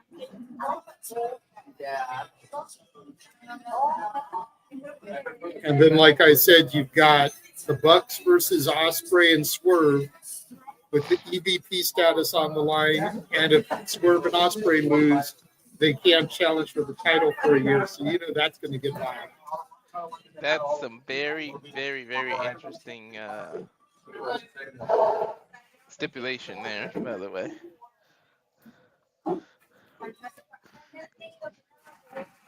Murdoch just shut the light tube as Tremont has broke over his head, causing him to stumble back in the corner. Murdoch with another light tube. Definitely somebody owns that the hardware store you're talking about. And they specialize in light tubes, doors and light tubes.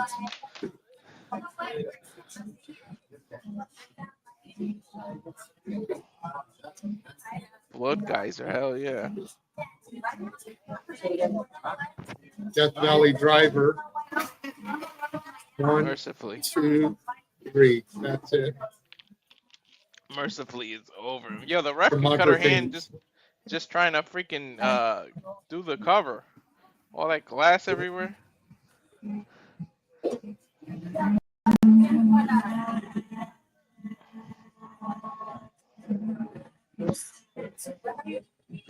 Ow, ow.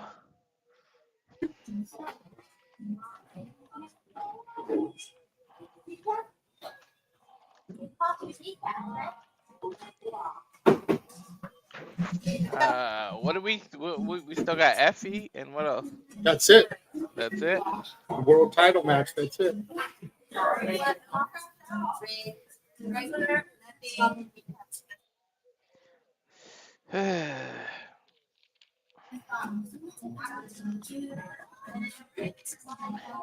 What I miss about indie wrestling, you get to learn. Like if you stayed long enough and you asked certain people, they would let you help be a stagehand, like take things down in the ring post. I put a ring together before because of that. Same. When me and Jeff were going to Battleground Pro Wrestling all the time, we were helping with the ring and stuff. Yeah. We wouldn't do like the ropes and stuff, but we'd help unload the truck, bring the stuff in. Mm-hmm. You know, we'd lay the mat and the wood. We'd let somebody else do the ropes and stuff. That way it was just right. But we would help with that stuff. Me, him, Staff Boy, Mike. That's how we became part of their team. We were social media ambassadors for them before that was really a thing. We'd set up on the stage there with our digital camera. We'd film the matches. We always had 2 memory cards. And as soon as one match was done, we'd take it out, put the other card in, upload the match, and start uploading it to YouTube. Switch, like the whole show. September 20th, Ukrainian Cultural Center, LA. That Anchorage, Alaska is going to be very interesting. I kept making jokes with James that they were going to wrestle in front of penguins and igloos.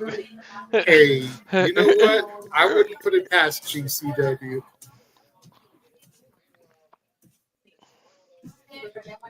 We saw an Ultraviolent championship match with Matt Tremont.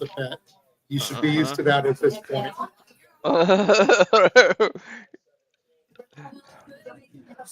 Well, they got 2 shows in Atlantic City, lucky sons of bitches. Well, that's Thornville, basically Ohio. their home. Yeah. That's the homecoming show. They're going to be in Rutherford, New Jersey, the 1st and 2nd SummerSlam weekend.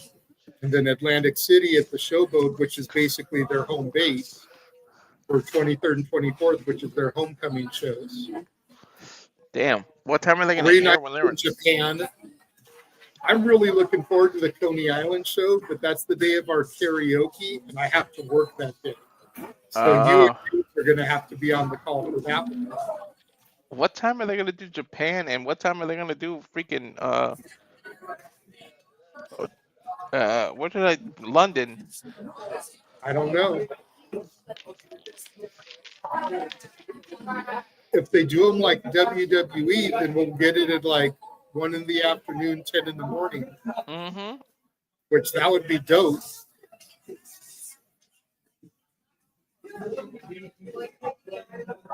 But that Coney Island show is going to be fun as hell. Oh, we got a guest visitor. Hey, James. Matt Tremont is not my favorite wrestler. That's bullshit. Yes, he is your favorite. You missed him. Not. It's just like Big G and Jeff Jarrett. Exactly. No. Well, you're just in time for the main event if you want to switch over to the GCW show and join us for it. Let's see. What's the main event? What we got? Atticus Cogar challenging Effy for the title. Oh shit. Okay. All right. You know what? Why not? Let me see. That's on the Triller Plus 2, right? Yep. Yeah. Alrighty. Although it's probably going to be hard for me to sync up properly, so. Oh, it may not be that bad. Right now, they're just doing a commercial. So, depending on running. where you are with the commercial, it should be pretty easy to sync. And even if you're a little bit ahead, a little bit behind, just let me stick to the play-by-play like I've been doing and react when you hear me call what you saw. That's fair. Mm-hmm. All right. Looks like I'm going to call one more match tonight. Why not? Why not? And I mean, according to history, 4 years ago, Atticus Cogar was slated to win the GCW title in Texas. Ooh. Ended up being forced out of the company via politics. As we know, he's back in the company doing his thing, Battle 48, and he's got a title shot in Texas again. Could he finally achieve his destiny of winning the championship in Texas like he was supposed to 4 years ago? Has Effy's reign come to a glorious end? That's we know fair. wherever Atticus goes, Otis isn't far behind. Christian Napier isn't far behind. Yep. That's fair enough. Here's a question for you. Did Shotzi and Mack Cardona happen tonight? Yeah. Okay, Yeah. so she showed up at Hog not too long after that. Nice. and attacked Indy Hartwell for the women's title. Did Manders and Shire challenge for the tag titles? No. I assume because he double booked and it just conflicted, so he because picked a different team. on this show, he was supposed to fight Kerry Morton. Ricky Morton was supposed to fight Mance Warner, and it turned into a tag match with Manders and Ricky Morton versus Mance and Kerry. Okay, yeah. So I was wondering if he had the opening match on Hog and then came over. No, I wish. No. Because -1 was on the 0 hour for Super Card of Honor coming out with the Dark Order, and he came out with Man Like Derace on this to take on Joey Janela. Wait, as freaking really? Yeah. Mm-hmm. You're kidding -1 me. had 2 bookings today, bro. That's so crazy. Oh, wow. Okay, so we definitely had some cross-pollination on all 3 shows. You got to be kidding me. That's funny. That's funny as shit. Yes. Now I got the GCW logo. We're going You to can a sit video down. I package turned here. the camera off. You don't have to worry.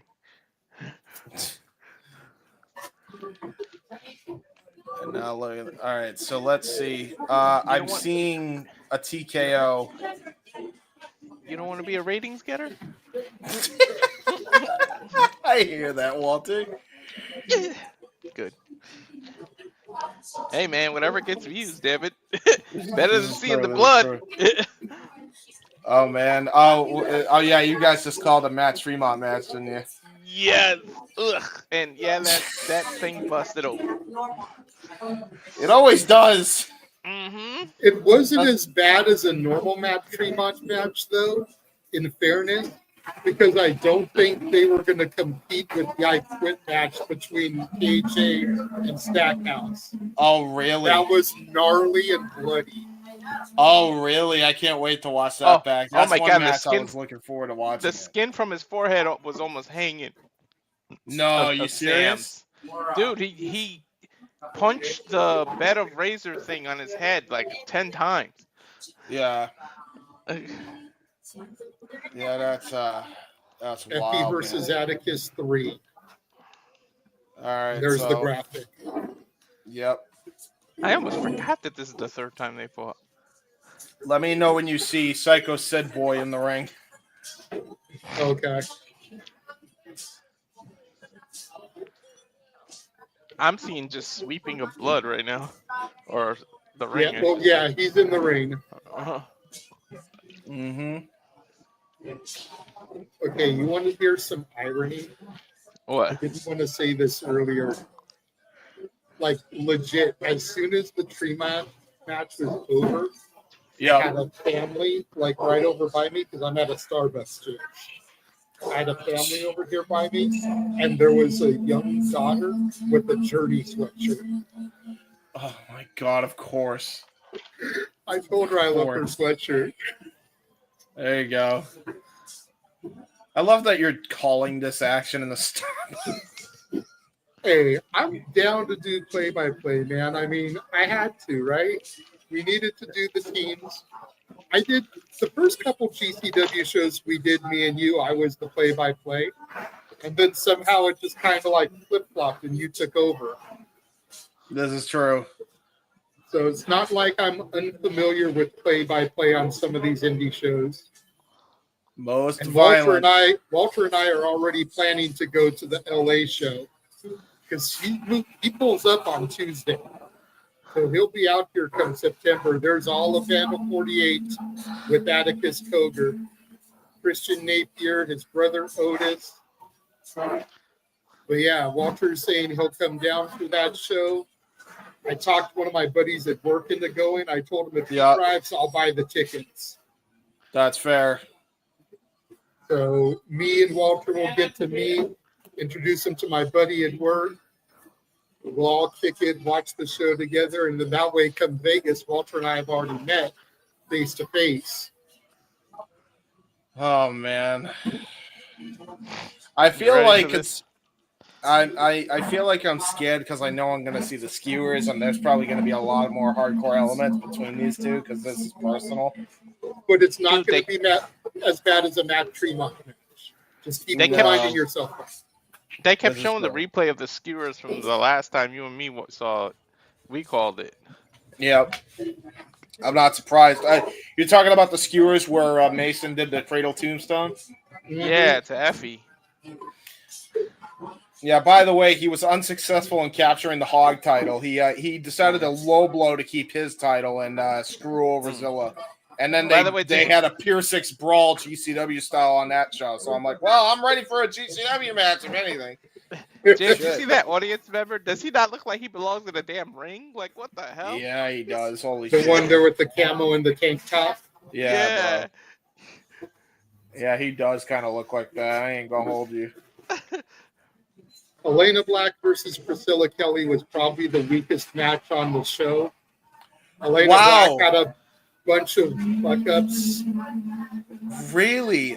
Me and Walter joked it was like they're supposed to be showing that WWE messed up in releasing them, and maybe they're showing that they were right in releasing Elayna Black. Well, you know what's funny about that as Effy comes out with the championship over his shoulder.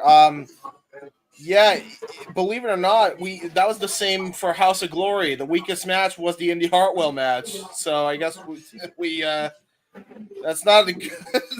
I feel like that's a bad thing. Oh no. You can't hit a home run every time, I guess. No. And in all fairness, Elayna Black's been doing pretty good here in her GCW run. I think it was just being in the ring with Priscilla. You know, I think they both wanted to prove something, and they probably tried to do too much too fast. And they ended up botching some stuff. You guys missed it. Alicia looked up and saw Effie in the fishnet, and she said, "What the fuck is that?" Like I said, man, Effie's the only dude that can come out to Elton John's Goodbye Yellow Brick Road and make it cool. Yeah, you didn't notice that his theme song is Elton John. Which ironically is my favorite Elton John song. So Yeah. the fact that Effie uses that is just great for me. Man, What the this. fuck is that? What That the was funny. fuck is that? That's so funny, dude. Because she just watches our videos. She doesn't watch the actual event. So now that she's sitting here watching the event, she's like, "What the? Yo, you should have heard her, James, when she saw Matt Tremont. She said, "Is that real? Is that paint?" I'm like, "Yeah, that's blood." I was like, this isn't WWE, sweetheart. That's real. I was telling Walter before the show began, over the course of the week, James, I had likes on Facebook from Joey Janela, Effie, Christian Napier, and I got followed by Christian Napier. There you go. Not too bad, not too bad. So needless to say, when we go to that show on the 20th of September, I'm going to be looking to try and make some connections. There you go. That's how you do it. I am going to shut my door so that way I can disconnect from the upstairs neighbors so they don't yell when I eventually scream because people are bleeding buckets. So I'm going to do that real quick. Okay. Atticus, of course, as we mentioned, as he entered with his Vandal 48 Familia, brother Otis Cogar, cousin Christian Napier, Effie, a lone wolf out here, nobody with him. You gotta wonder who may come to Effie's aid if Vandal 48 start to get overly involved in this. This is true. Good to see you, Ryan. Just got done with our House of Glory call, him and I. Yep. Ryan, just like I put in the private chat to Nick, you're more than welcome to join us for shenanigans tomorrow because we're going to be discussing all of these shows and our thoughts on them. This is true, So man. please feel free to join us. Just talk about graps. Grap as grap as can be. I want to try and get everybody's input that was on the shows, watched the shows, so much stuff. As we're fond of saying here in the Simply Reliable Studios, if you cannot find something to enjoy this weekend, please get the F out the fandom because you're just going to screw it up for the rest of us that love this. There's 100%. literally something for everybody, whether it's developmental, whether it's Ring of Honor, pure wrestling, whether it's independent wrestling, House of Glory, GCW, whether it's WWE, whether it's AEW. There's the prize, the GCW Championship. Bell rings, here we go.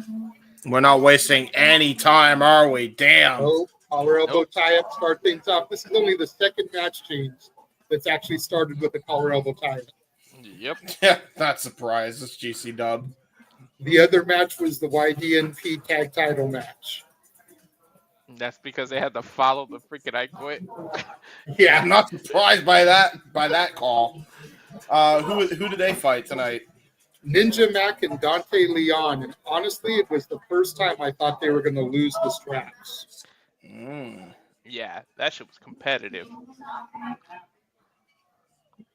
Yeah, YDNP have been the tag team this year, in my opinion, all across the industry. Absolutely. Going back to the collar elbow tie-up again. Effy back Atticus into the corner. Referee calling for the break. Effy with a bitch slap to Atticus Cogar. I might make an appearance depending on if I'm wrestled out, says Ryan. Don't blame you. Fair enough. Effy unloading with rights to the face and the body of Atticus Cogar. Oh, no, and he's got a crotch in his face. No! He teabagged the man. He teabagged Cogar. No! Boo! Did you say boo? You don't teabag another man. That's just the most infamous disrespect ever. The man's wearing. Can we get Effy and Rico as a team?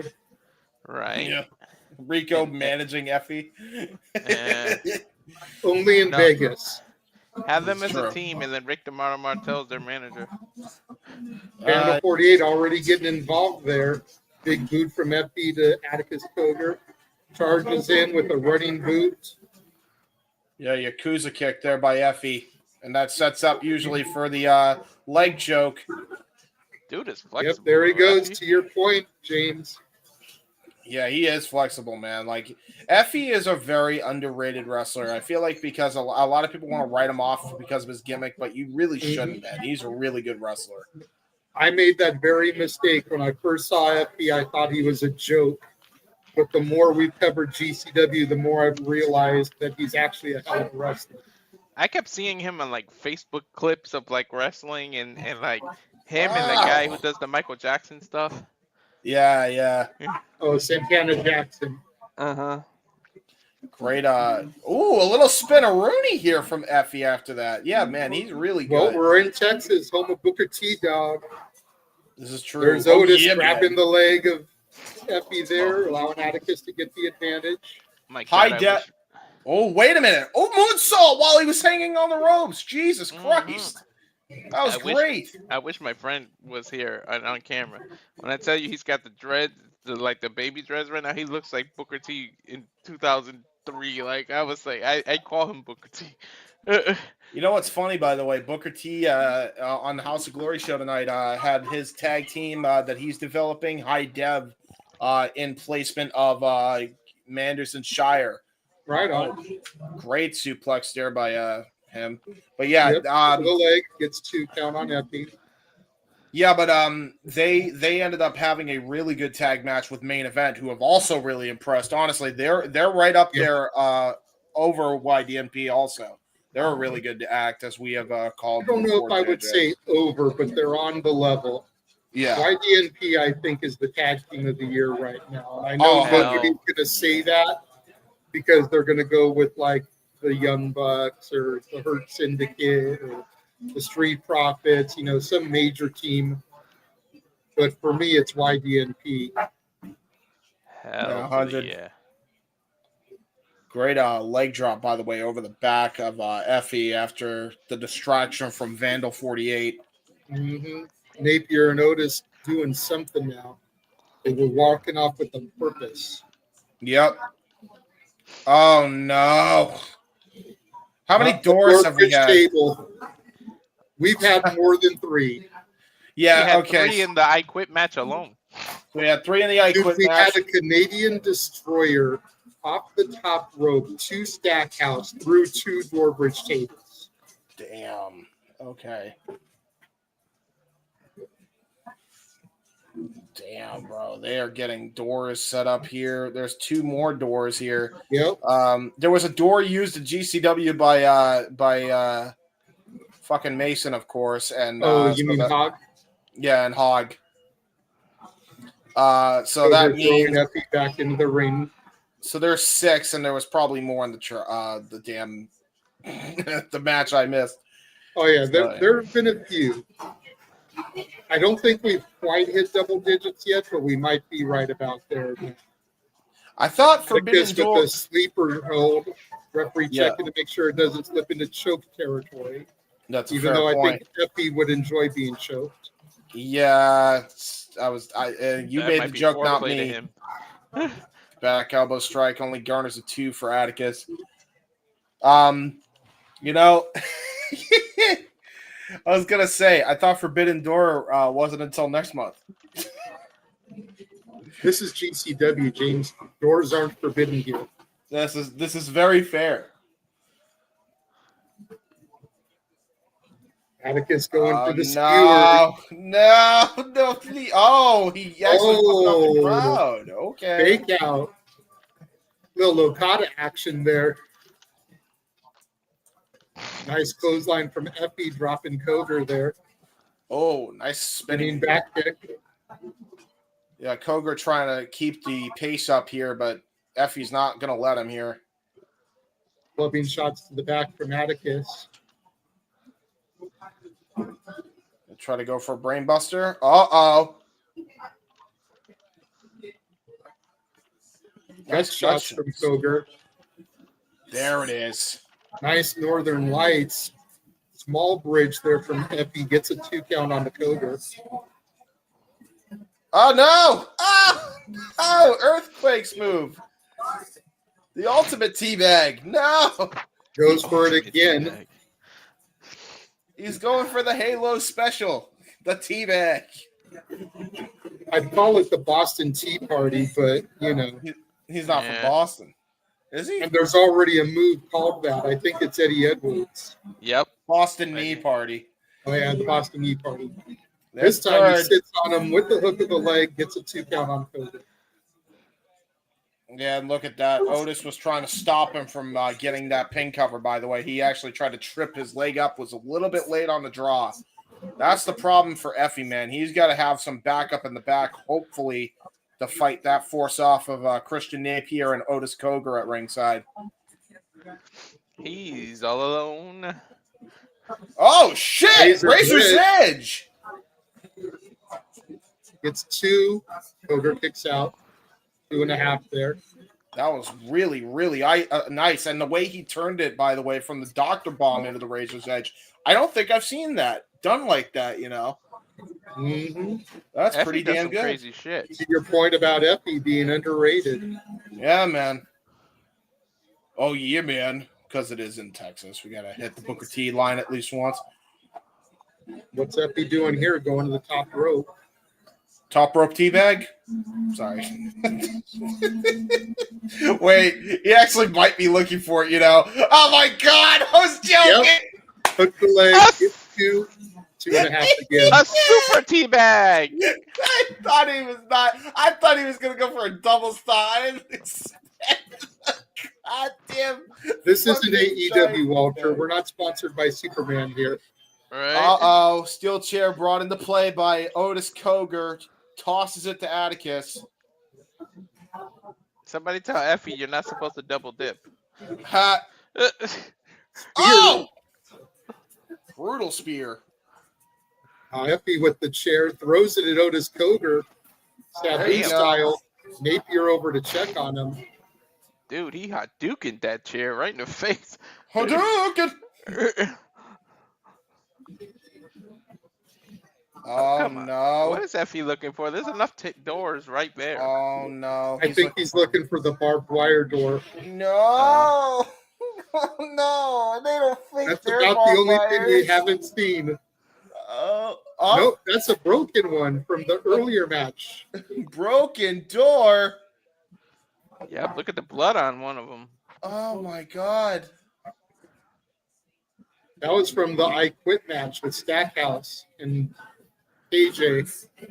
I can't wait to watch that back. I have so much to watch back. Oh my God, dude, it was so good. Napier in the rain, stalking Effy as Effy sets up a chair in the corner. Effy doesn't see it. Oh, Jesus! Oh, he hit it. I thought Effy was gonna move, and that'd be one way that it gets taken out of the equation. Yeah, Effy just got leveled with that calf kick, and he hit head first into the chair. Oh, no. Went for the backstabber, but Effy countered, was able to throw him off. This is a pretty much 3-on-1 handicap match. Mm-hmm. That's why I say you got to figure Effy's got something planned here. Clothesline sends Napier over the top rope. Cogar back to his feet now.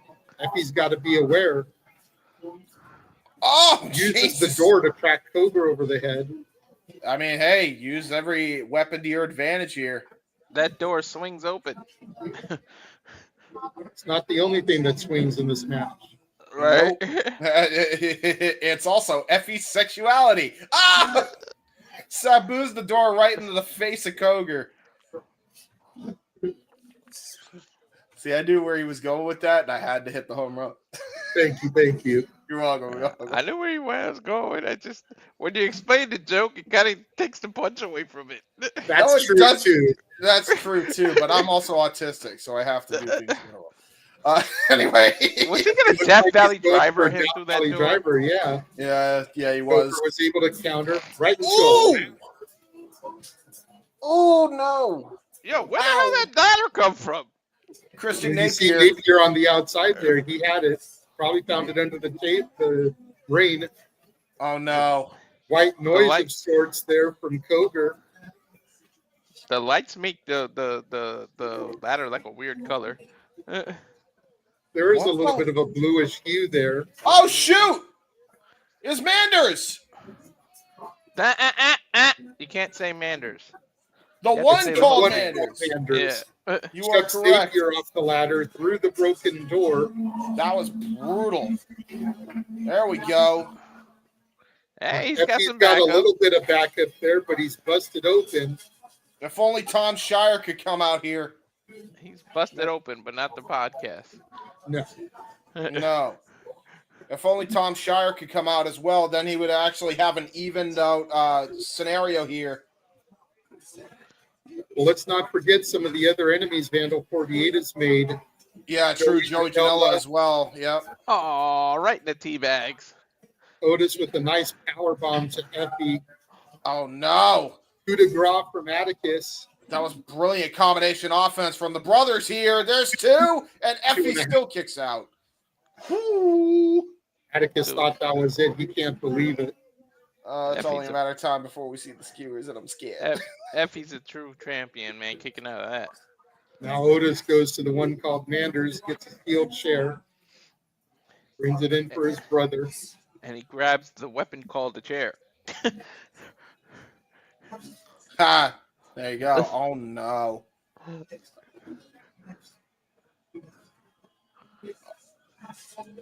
Oh shit! Tremont's coming out. Oh shit! Why is this man still walking? I don't even know how he's.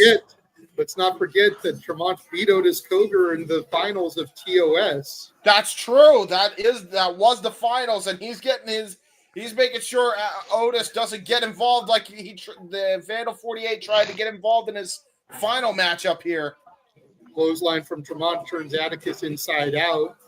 Oh, guys. Shit. Now he's going right after Otis. Don't forget that double door bridge is set up on the outside. I was just going to say that. Shit. Yep. Death Valley my driver. God! He did a goddamn Spicoli driver through this shit. The pus boy comes through. Yeah, he sure did. That's got to take Otis out of this equation for the rest of the match. Dude, the fact that Tremont, of all people, comes out with blood all over his head from the previous match here. Jesus. Atticus and Effy back on their feet now, trading shots center of the ring. Oh, shit. He's hiking up the mesh. Oh! Good snap. The receipt from Atticus. They're slapping the dog piss out of each other. Oh, my God. Shooting back kick from Cogar. Looking for the brain hemorrhage. Effy counters, shoots him into the ropes. Oh, shit. TKO! Floats over to submission. Front chancery. This could be it. But Effy's got to make sure he doesn't choke him. That would be illegal. Well, technically, it's GCW, so who cares, though?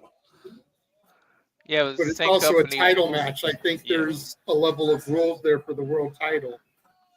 Oh, If you're shit. looking for the surfboard, curb stomp. Shades of Super Dragon, JJ. Yeah, Yep. he's surfing. That's a real curb stomp, not what freaking Seth Rollins does. Somebody's music is hitting. What? Something on the video package here. What is this? I don't know. I don't know whose music that is. What is going on here?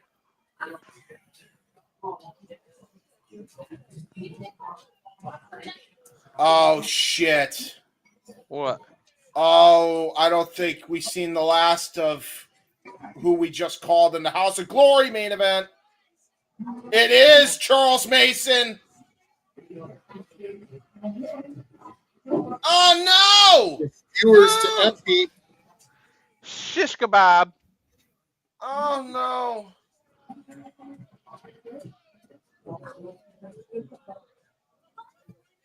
Oh, no. Oh, he pulled it The taser. Taser. Brain hemorrhage. No! You got to be kidding me. No. No 1, way. 2. Oh, Effy kicked out. What the hell? Holy shit. How did he kick out after a taser? Bro, not even Goldberg did. Effy's got that heart in him, man. We'll be You seeing cannot take Goldberg, that by away the way, from the this champion. We'll be seeing Goldberg, by the way, this weekend, folks. So that's no small feat for him to kick out at something like that. What has Cogar got now? Oh, Janela! Oh! He sprays it in his face! Rough Rider. Radio silence. 1, 2, 3. Effy retains. Holy shit. Mason's distraction did not pay off.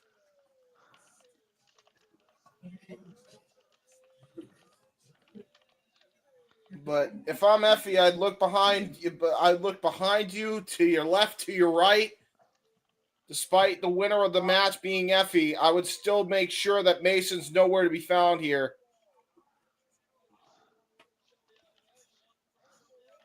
Well, that happened.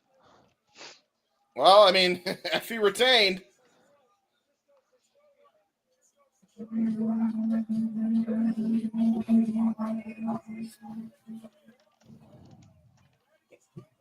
Do you think, JJ, that Atticus got screwed again? Because I think he did. It was 4-on-3. I mean, I don't know. I don't know if you can really call it screwed when Atticus went out there with 3-on-1 odds. I just think that Effy was able to counteract Candle 48. That is fair. And there you have it, folks. We've gone to black. GCW boss of all bosses is off the air. There we go. Wow. Hell of a show. And this is just night one, folks, of the multi-kick stream. I know, seriously. Yep. We've got about 14 hours until it all begins again. Pretty much. Get some sleep, folks. Mm-hmm. You're damn right. Oh, man.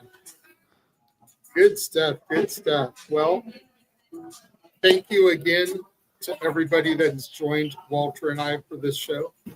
Thank you to Nick and Noah for holding down Ring of Honor Supercard of Honor. Thank you to James and Ryan for holding down House of Glory, Texas.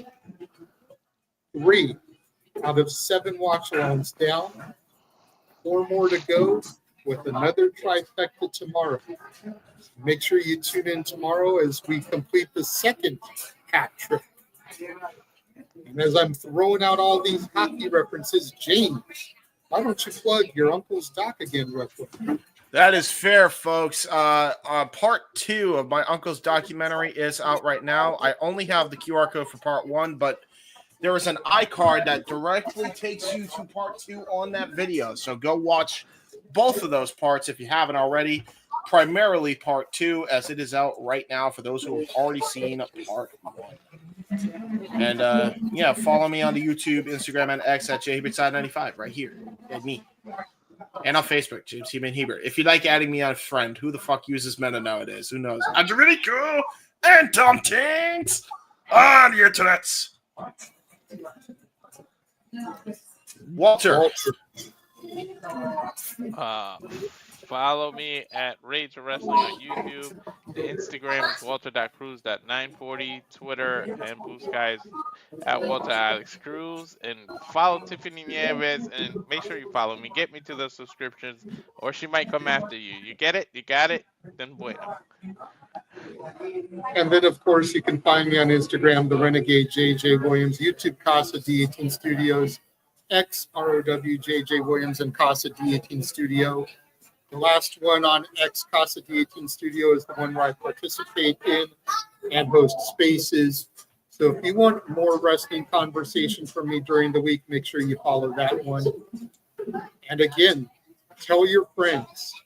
Walter is 40 subscribers away from his goal of 200. This is a huge wrestling weekend. Let's try to get him there this weekend, y'all. Tell your friends. Yes. If you have friends that are wrestling fans that haven't started following us already, tell them about us. Have them follow Rage of Wrestling first and foremost. Get that number up to 200 so we can get him to Vegas next year for Mania, hopefully with James and Noah. Yes. We can get a full group thing going. Amen. For the SRS. Yes, lots of content. We are not slowing down. I mean, hell, SummerSlam weekend is going to be another crazy weekend. Yep. So Gonna be there's two GCW GCW shows. There's Bloodsport, 2 nights of SummerSlam, Hog. Yep. That's at least 6 shows right there, and who knows what else may be on the docket This is true. for Friday, Saturday, and Sunday. So True. make sure you subscribe. Make sure you tell your friends. Again, for the Heat Man, thank you for joining us for the main event. Yes, For sir. Walter Cruz, I am the Renegade of Wrestling, JJ Williams. Thanking y'all for joining us. We will catch you guys tomorrow.